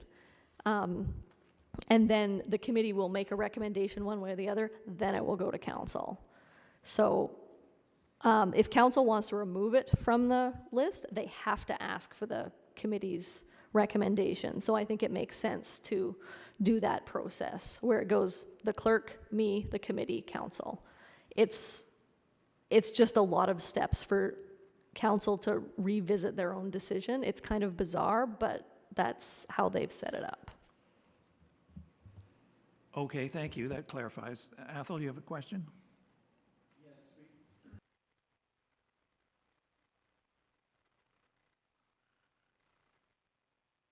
Wrong button. Man. Regarding the demolition or partial demolition of a building, would there not be an opportunity for this committee to advise council, as that's our job, that the removal of the corbels from this building would drastically affect the heritage value of the building, et cetera, or is council just supposed to know everything in advance? So anything that went to council, it would go to the committee would make a recommendation, and then it would go to council, but the decision would ultimately rest with council as opposed to the committee. Thank you. At least then we get to comment. Again, just for clarification, if we send out the courtesy notice to someone saying that their property is going to be put on the list, and they call you and object, what's the process after that? Do they have any formal way to object to the fact that we'd like to put them on the list? They can object after the fact. Only after the fact. That's right. They can like if they go to their counselor and say, I don't want it to be on the list, and then their counselor goes into council and says, pull it, then council can make that decision. But in terms of a formal objection, it's after the fact, so after council makes that decision. Thank you. Athol? Oh, Ron.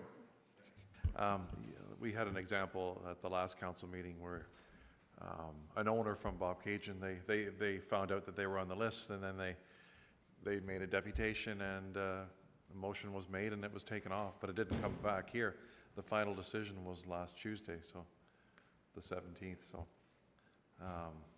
Yeah, so just to clarify, that was one of the properties that this committee had proposed for listing. It was 100 Front Street East, the one that Wayne had brought up.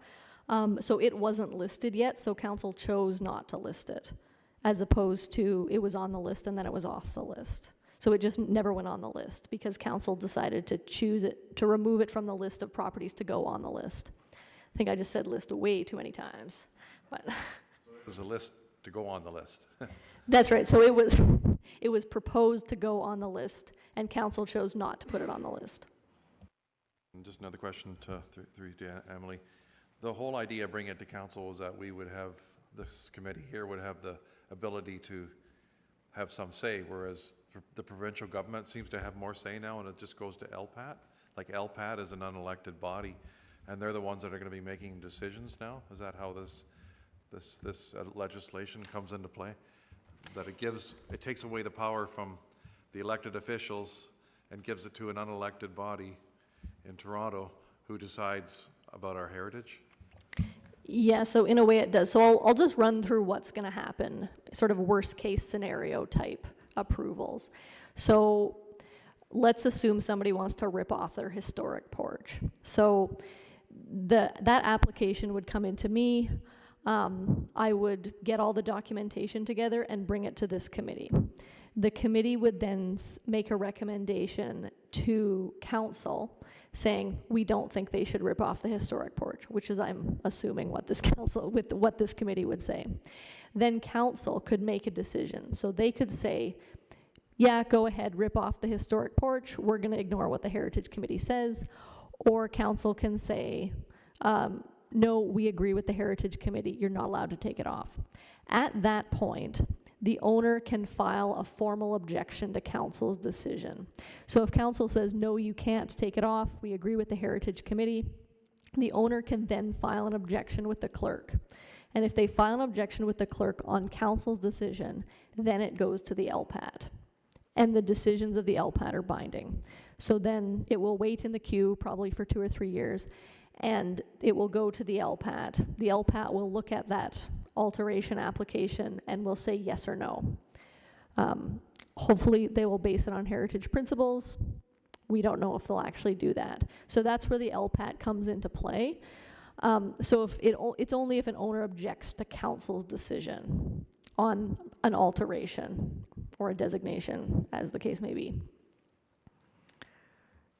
That's why we had that meeting and wrote that letter of objection. I don't know whether it will achieve anything, but I think Emily recorded it very well when she sent it out to us after our subcommittee meeting.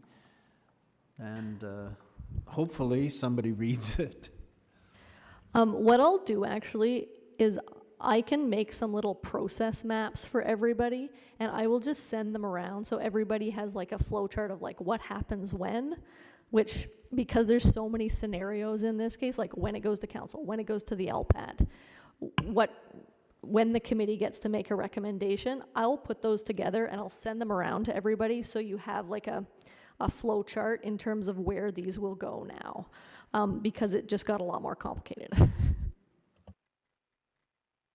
Jim? Yeah, I just wanted to say excellent job on that, Emily, and I really appreciate the fact that you and the others actually braved the freezing cold. I never knew there was harmony to rattling teeth. You know, we all shook together, and if we ever get a chance to actually take this committee around Canada, I would suggest the high Arctic. We've been in training for this now, so it would good. But anyway, excellent work on this. My apologies too. I did read it, but I did not hit the button send to let you know, but I assume my silence was my nod of approval. So, thank you.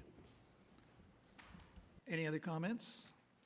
If not, we can have a motion that report KLMHC 2020-29 Ontario Heritage Act processes be received, that property owners be provided with notice in advance of the listings of their properties on the Heritage Register, in addition to the new statutory notice, and that this recommendation be forwarded to council for approval.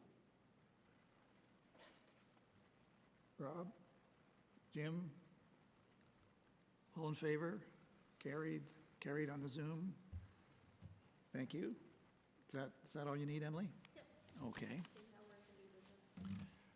Well, we've got subcommittee updates. Anything on the Heritage Designation Subcommittee? So this subcommittee doesn't really exist anymore, so I think in our new year, I'm just gonna axe this from it. And this is not related to the designation subcommittee, but for the Heritage Conservation District Subcommittee that we set up, I'm gonna get a hold of you soon and we'll set up a meeting, and I think we'll replace Heritage Designation Subcommittee with the HCD Study Subcommittee. So it's been put on hold with COVID, just because everything is more difficult now, so the process is stretching out. But no, on the heritage designation front though, we do have one in the pipes. It's a craftsman cottage in Bobcaygeon. I talked about it last time, and I've met with the owner. It's great. It fulfills the criteria. I'm doing some research on it now, so it'll come to the committee in the new year. That's it. Thank you. Outreach Subcommittee? That's typically, Ian, did you want to fill them in on our doors open conversation? Yeah, so I was in correspondence with Emily in the last 2 weeks, I guess, and the content, I guess I left the meeting last month early, but Emily did point out that the virtual tours of Settlers Village and the Downtown Historic Lindsay walking tour are both online, as are a list of about 24 doors open sites or doors open highlights from the last 15 plus years that the City of Kawartha Lakes has been doing doors open. And they're still up on the Ontario Heritage Trust Doors Open website for 2020. I would encourage everyone on the committee to visit that site, and if you use social media, to share the links so that that people in this community and elsewhere can enjoy Doors Open through their computer screens. Next year, 2021, the suggested theme for Doors Open was going to be design. However, given that the economy and everything else will no doubt still be recovering, I suggested to Emily, and she agreed, that 2021 we not follow a particular theme like we have done for the last 2 or 3 years. 2017, I think, was the first year that we followed a theme for Doors Open, and that 2021 be kind of a transition year. So the stuff that's up online right now, the sort of highlights of Doors Open in the last 15 years, that would be our theme, and hopefully the pandemic subsides enough that we can perhaps do some in-person events, or at least make it half and half, digital and in-person. And then I suggested to Emily that we resume following a theme for 2022, which is agriculture. And I said here in City of Kawartha Lakes, that would be a fairly easy theme to pursue if we so choose to do that. Anything else, Emily? thank you, Ian. Anyone have any questions? No? Thank you. I'll just fill everybody in on kind of the financial situation with Doors Open, actually. So generally speaking, this committee makes a motion to participate in Doors Open for the next year and to pay the fee. So the fee for 2020 was rolled over into 2021. So in December 2019, I paid the fee for Doors Open 2020, but the Ontario Heritage Trust has rolled over all those fees till 2021. So if we participate in 2021, the fee's there. If for whatever reason we don't want to participate, which I think we should, because I think we can do a good event, however that looks, the fee has already been rolled over. So that's fine. Oh, sorry. So if we don't want to participate next year, we get the fee refunded. But as of right now, it's just rolling over. Thank you. And what's the, oh, sorry, Jim, or Ron, sorry. What was it? Yeah, I was just going to ask, is this a report, Ian, or are you just commenting? I'm just commenting based on my correspondence with Emily. Okay, fair enough then.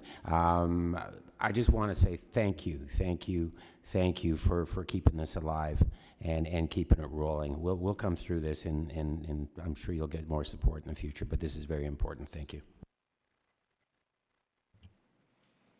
Ron? I just had a comment to Ian there, whether the 2021 theme could be agriculture if we're still hopefully going to host the plowing match next year.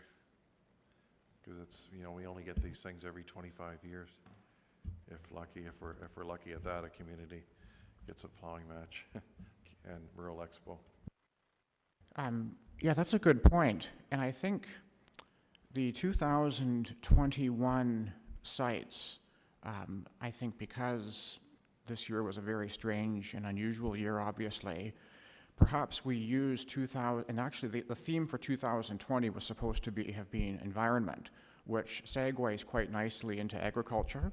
So maybe in 2021, in addition to some of the conventional, traditional Doors Open sites, we include a mixture of sites such as community gardens, which we were going to be talked about including this year, and we also include, say, like in a historic barns or something to that effect. And that way, people have the best of both worlds, the environment theme from 2020 and looking to the agricultural theme for 2022.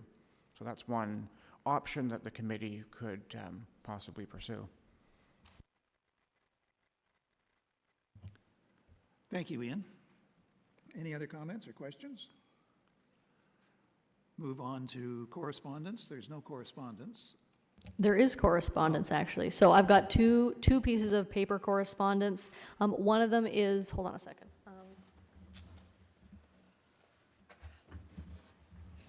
All right, so I have the fall edition of Ontario History, the Ontario Historical Society, which this committee gets. So if somebody wants to borrow this, you can. And if a couple people want to borrow it, you can figure it out. It's the special issue, Ontario's Environmental History. So I'll just leave it up there, and if you want to have a look at it at the end, that's good. We also have the Community Heritage Ontario News, their fall 2020, and they send us they send us 5 copies of it. So I have kept one, which I'm going to scan and send around. So if you want a digital copy of that, I will send it to you. But if you really want a paper copy, there are 5 of them, so you can take one and you can keep it because I have one. Thank you.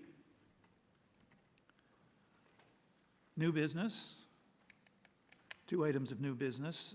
The cabins that are about to be demolished at the last meeting. I wasn't at the meeting, but I understand that Ron and Jim undertook to start putting together a letter to Parks Canada in connection with the demolition.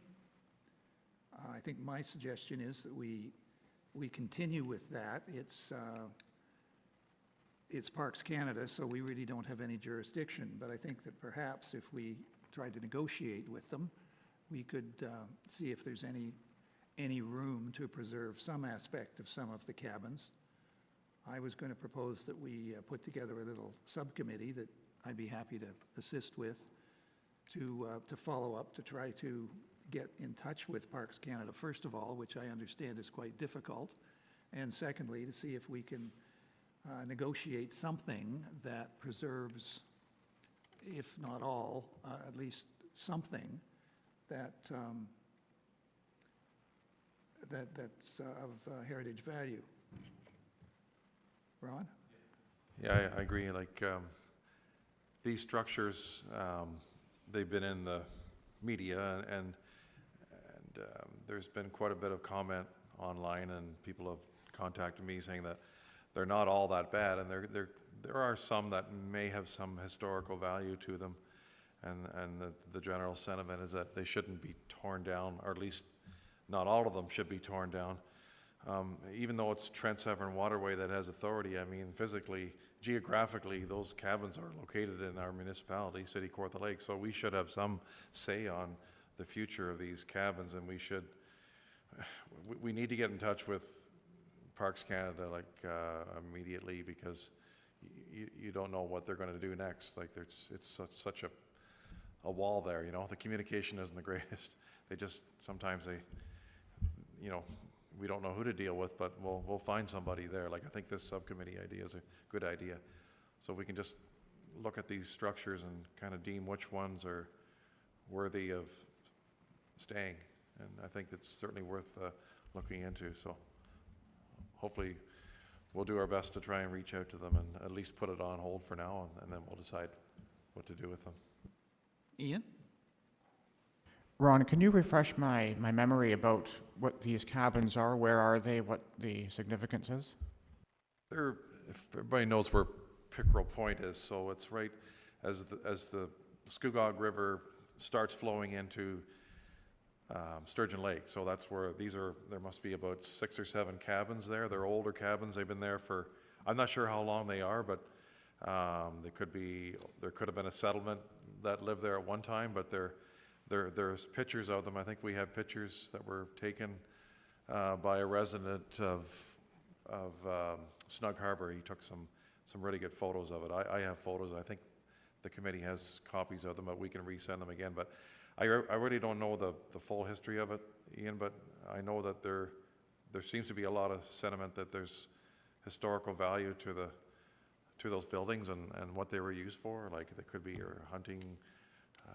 hunting villages, or there could be, I don't think they've been there over 100 years, but I mean, there's still significant, there's some historical significance of these buildings. So it just seemed a shame just to demolish them all at once, and we just need to see what sort of historical value that these have first. So I really don't know the full history of it, but I know that some people, or not some people, but a lot of people seem to think that they shouldn't come down and they should be looked at.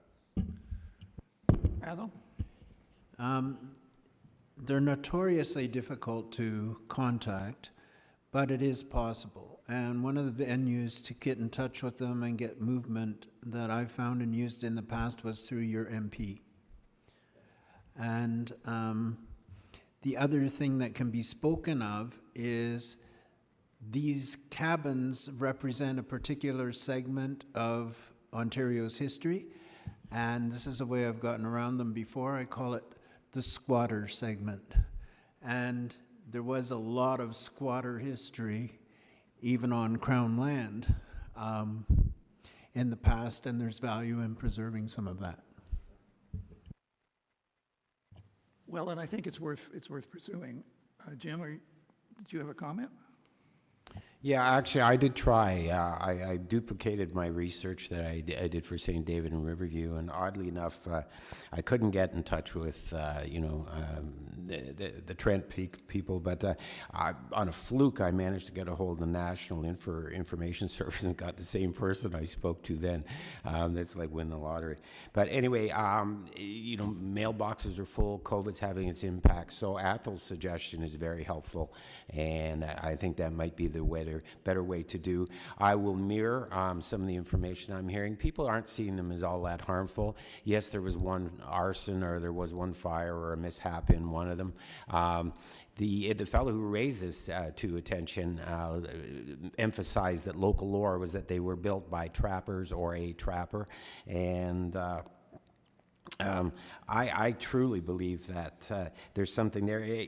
Of note was the Conservation Authority has suggested the properties predated new environmental policy, and so we're grandfathered in. It was just an interesting comment.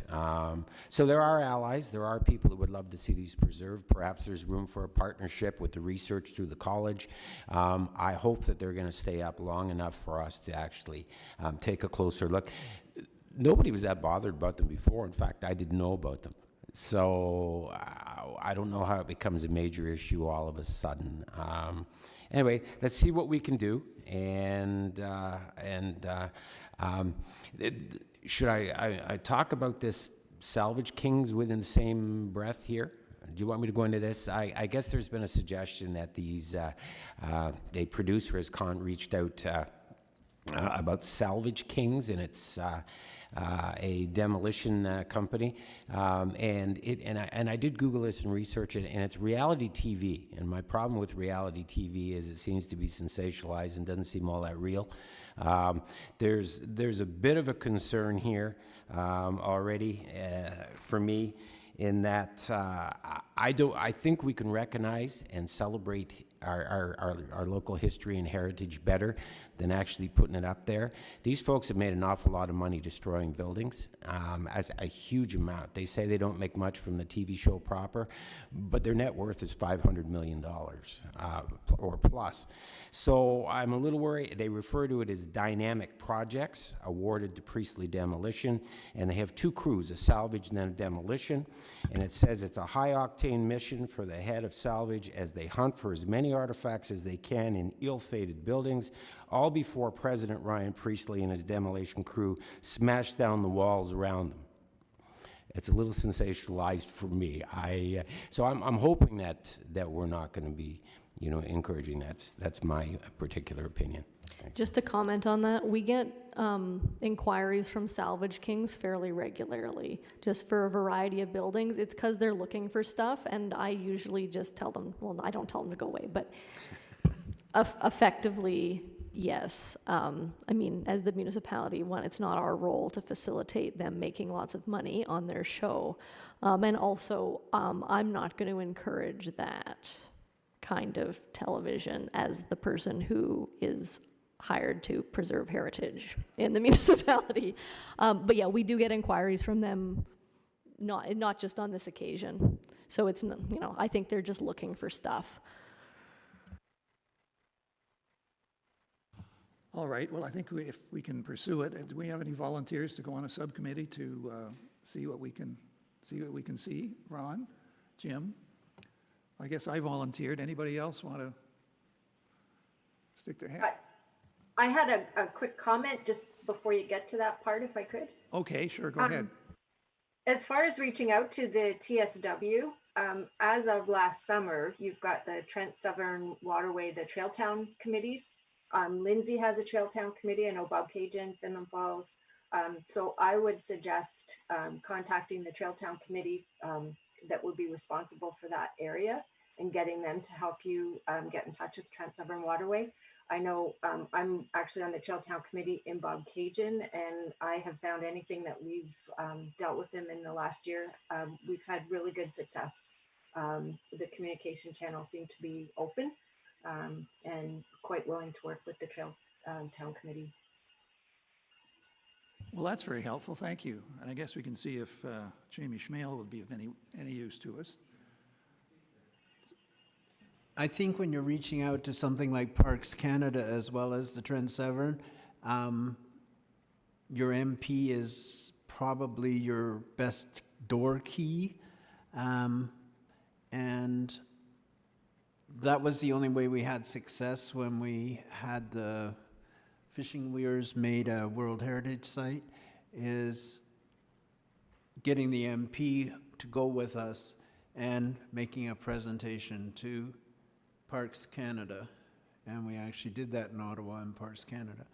And so they were available then, and once you have the people at that level interested in your project, the people down at this level seem to listen.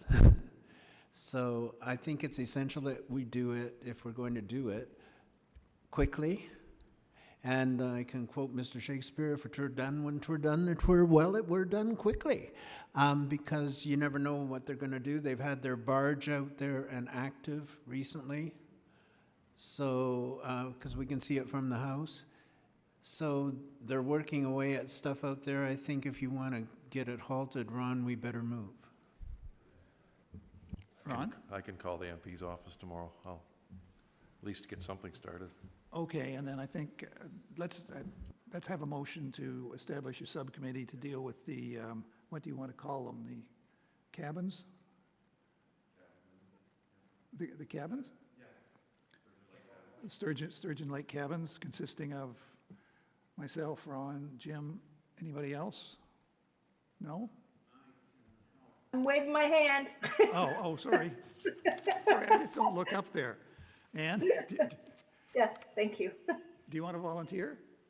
Yes, please, thank All you. right, and Ann. So a motion to that effect, if somebody would make it, I don't think, Ian would make it, somebody else second it? 40 seconds, okay, all in favor? Carried, thank you. Okay, just to clarify on the motion, so I'm writing the right thing down here. So the motion is that a subcommittee be established to address the Sturgeon Lake cabins consisting of Ron, Jim, Bill, and Ann. I think that's correct. Thank you. Now, the other item of new business is the street signs that Emily was going to speak to. Okay, so the background on this is that with the downtown Lindsay reconstruction, early on, there had been a discussion about replacing all the street signs in downtown Lindsay. One, because they are not all the same, so they're kind of inconsistent throughout the downtown. And also to choose a design that's a little bit less, your standard green and white sign, something that's a little bit more heritagey. So that was kind of on the back burner just because of budgetary issues. They didn't know if there was money in the budget for that. But since, I guess since last week, we now know that there is going to be money in the budget to replace the street signs in downtown Lindsay. So engineering asked me at the end of last week to pull together a potential design for that. So I'll get up in a second. So I've found something that I think might be acceptable, so I want to run it by you guys tonight. It also has to go to the BIA, just for their input. So Carly, I believe, will be taking that to the BIA whenever they meet next. And also accessibility needs to have a look at it as well to make sure that people can actually read it, and it works from that perspective too. So just a second and I'll pull the design up.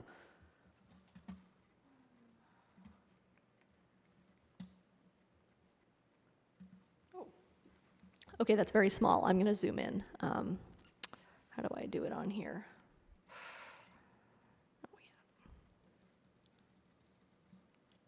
Oh my. Okay. That's very awkward. There.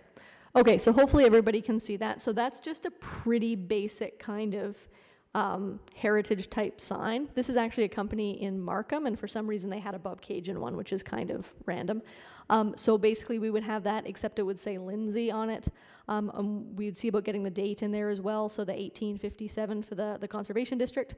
So in terms of colors, we had talked about, and by we, I mean Carly and I had talked about, there are a few colors in the streetscape color palette, the streetscape and facade guidelines color palette, and we would try and match one of them. So the darker colors on that would be, there's a dark navy, there's a darker burgundy, and then the other option would be black as well. So that was kind of the option that we had come up with, and so we're looking for feedback on that now. So the signs will end up having to be accessible, and they're also going to have to check to make sure that they will fit on our existing street sign poles, but it should be okay because this is a design that's used pretty regularly in sort of heritage areas. Jim? Did you mention that there'd be a year on this as well? And if so, do we have a visual where that would be? No, so we'll have to get a mock-up of it. So this is very early days right now. So what'll happen next is if the committee and the BIA and accessibility is okay with this direction, and then we'll get an actual mock-up of what the sign would look like, see if we can fit a year in, and maybe come up with a few options, maybe saying like Lindsay 1857, or downtown Lindsay 1857, or Lindsay downtown, or some kind of combination of those words, so it's clear that it's downtown Lindsay and a historic area. But this is just, we haven't gotten the mock-ups yet, so I talked to engineering about this last Thursday. So we haven't had enough time to get actual mock-ups, but because this is the last committee meeting of the year, I wanted to bring it to you now to discuss it. So we're not waiting till January till we have some kind of actual mock-up for it, just for kind of general comments from the committee. Ian? I would be supportive of either the black or burgundy color. I think that would look very sharp with the white and would complement some of the colors we see on some of the existing buildings and businesses downtown. I find with blue, even if it's a darker navy blue, that's already used in a lot of street signage. I don't know about here in Kawartha Lakes, but it is already quite common in contemporary street signs. So the other two colors suit my fancy. Well, I think burgundy would probably be fairly distinctive, and I think the design of the sign itself is very good, particularly if we could sneak the date on there somehow. Jim? I agree. I'm leaning towards the burgundy, and you know, Anne would, and perhaps the folks in Fenelon, would there be any concern about us duplicating their format or their design somewhat? Do you think that would there be any concern about that?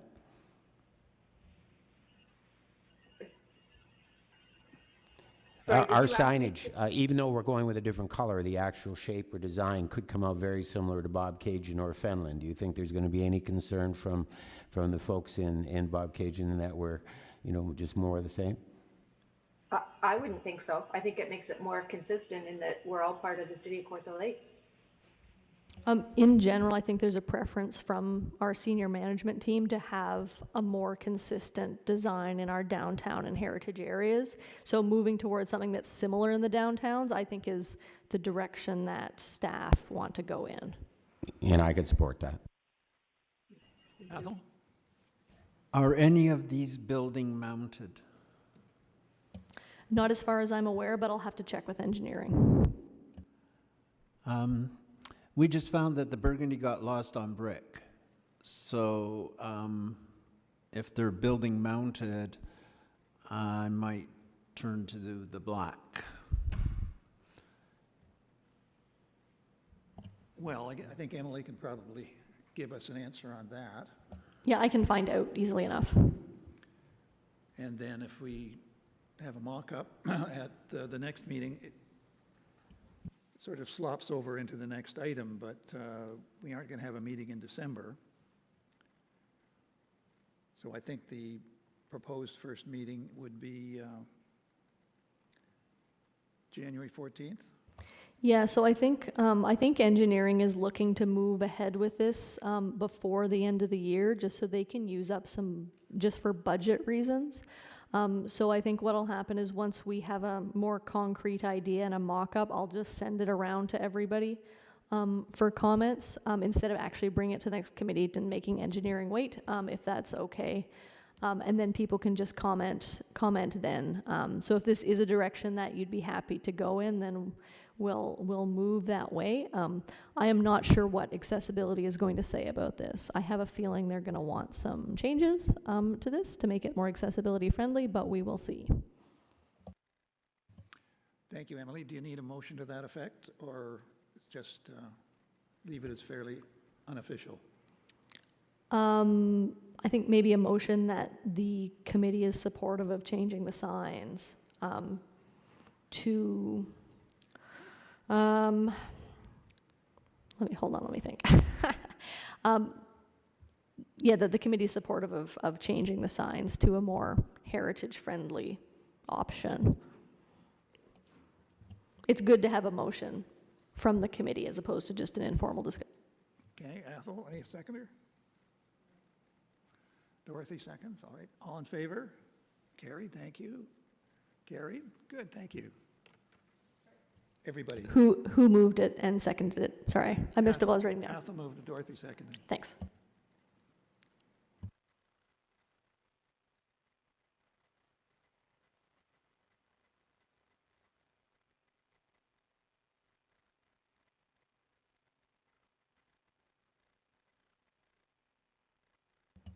Yes, it would be nice to get all that in. And we'll see what they can do with the mock-up, just kind of shuffling around. But yeah, that would be good.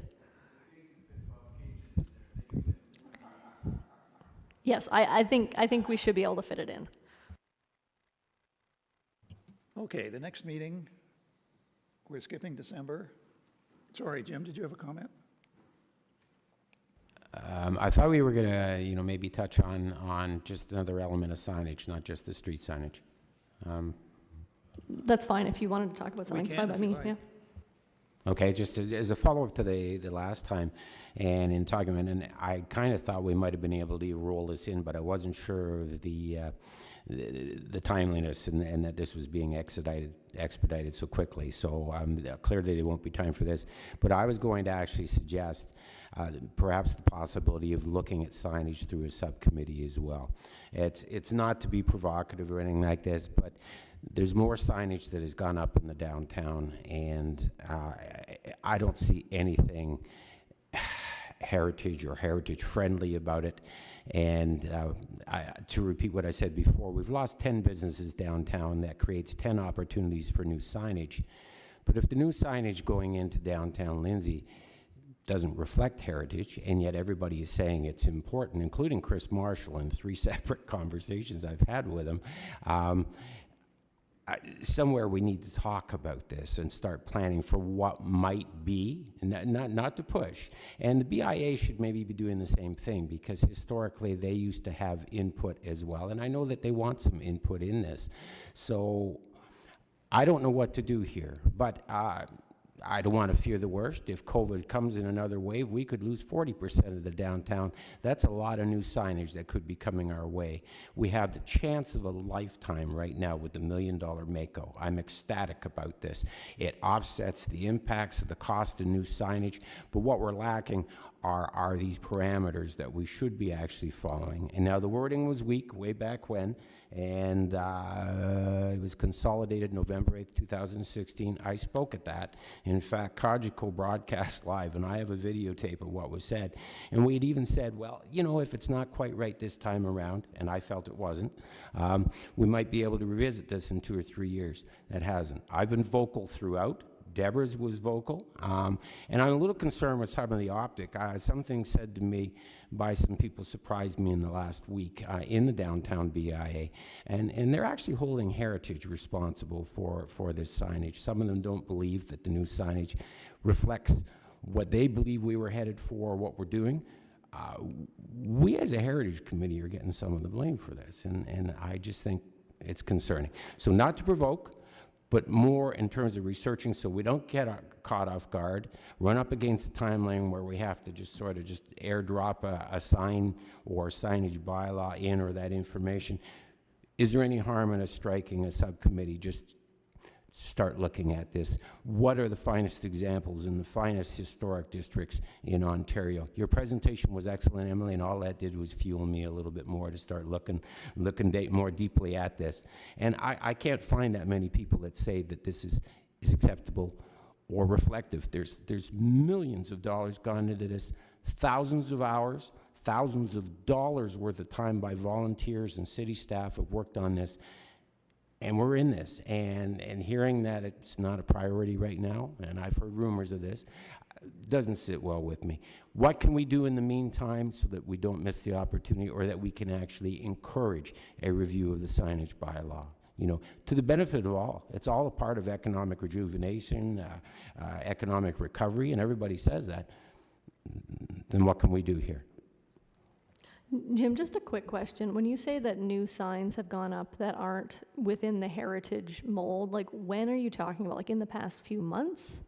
Because I haven't gotten any signage applications since probably February. You know, I don't want to identify, but clearly there's a couple on William Street that have gone up, and they might fit the wording that we have here. But I've traveled through many heritage districts in the past, and they aren't reflective of heritage districts. I happen to be a little obsessive with this. I think I have a running record of every sign that's gone up in the last 5 years, and they're dated and time-stamped. And just both ends of William Street. We have just recently, well, within the last couple of months anyway, we've had, I'll say it, I'm not thrilled about Harley G's.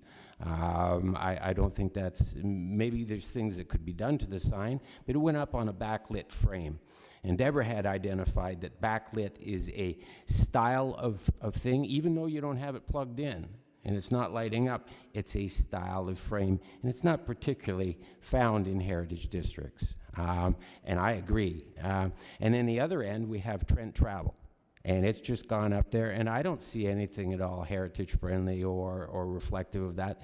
And my fear is once these people have spent, these poor people, if they've spent all this money, and money's tight right now, to go put up new signage, if they've gone through the proper process, and there aren't the proper parameters or the supports in place to help them arrive at this, there's sign companies that could help.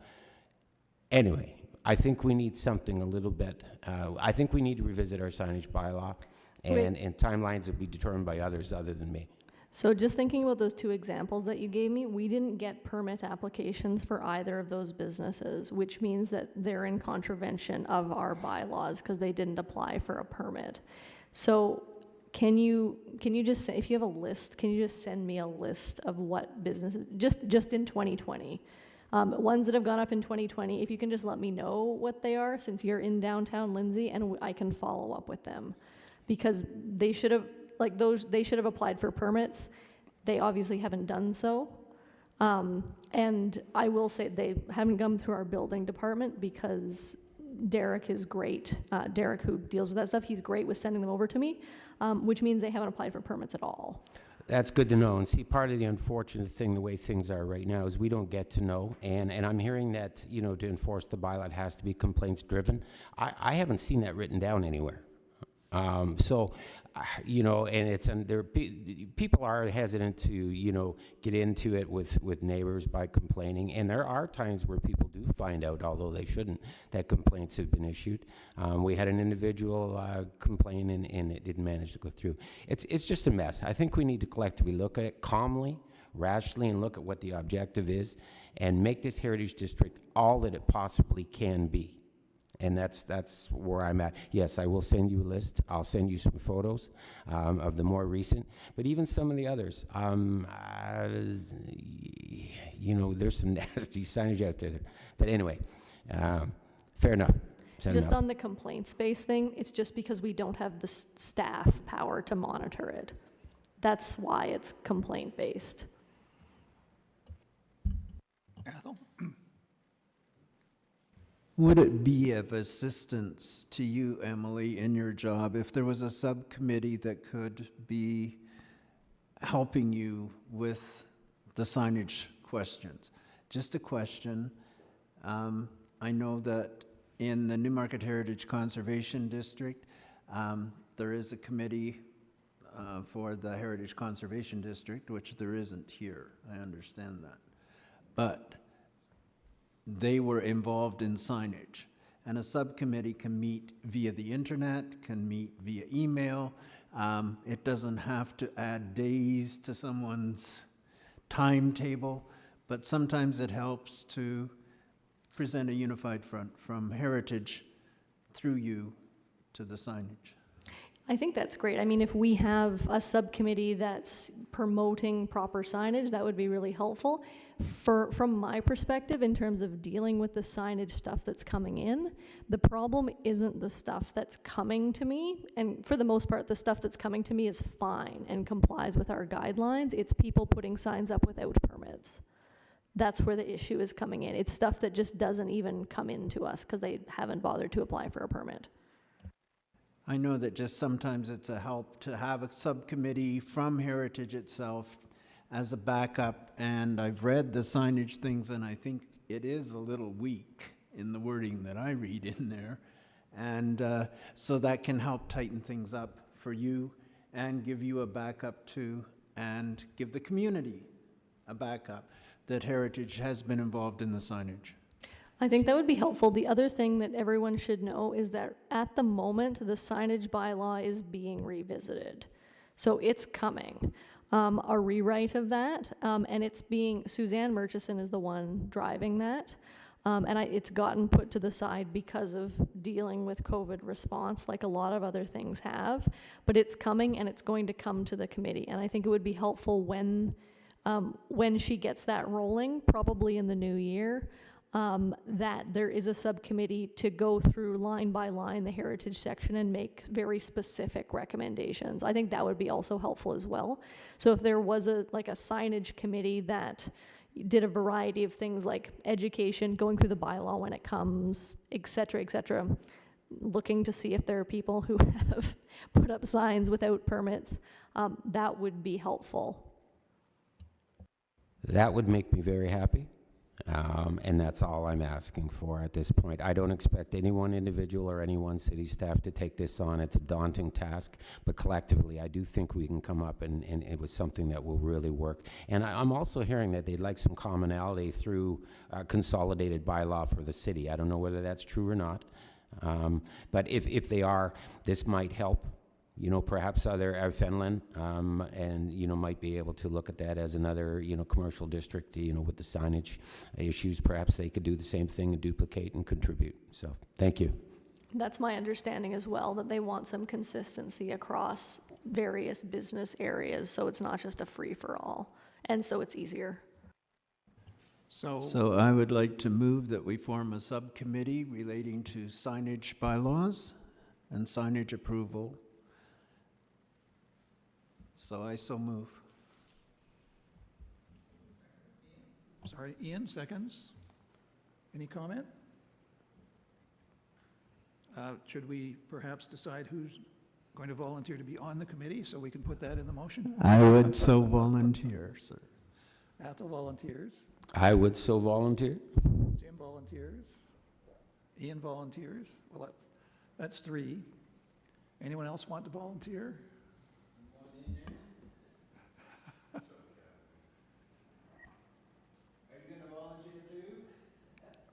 Was that a volunteer or was that an agreement?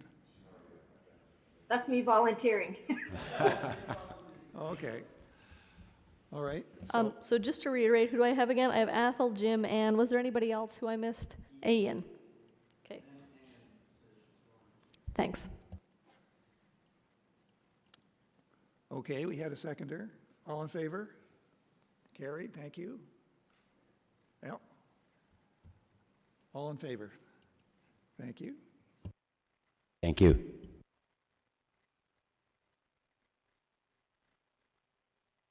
The next meeting, skipping December, would be January, I think it's January the 14th, isn't it? Motion that the next meeting be January the 14th, 2021. Ian, seconder. Rob seconds. All in favor? Carried. Thank you. And motion to adjourn. Jim? Ron? All in favor? Unanimous. There we go. In that case, Merry Christmas and Happy New Year. Yes. Merry Christmas, everyone.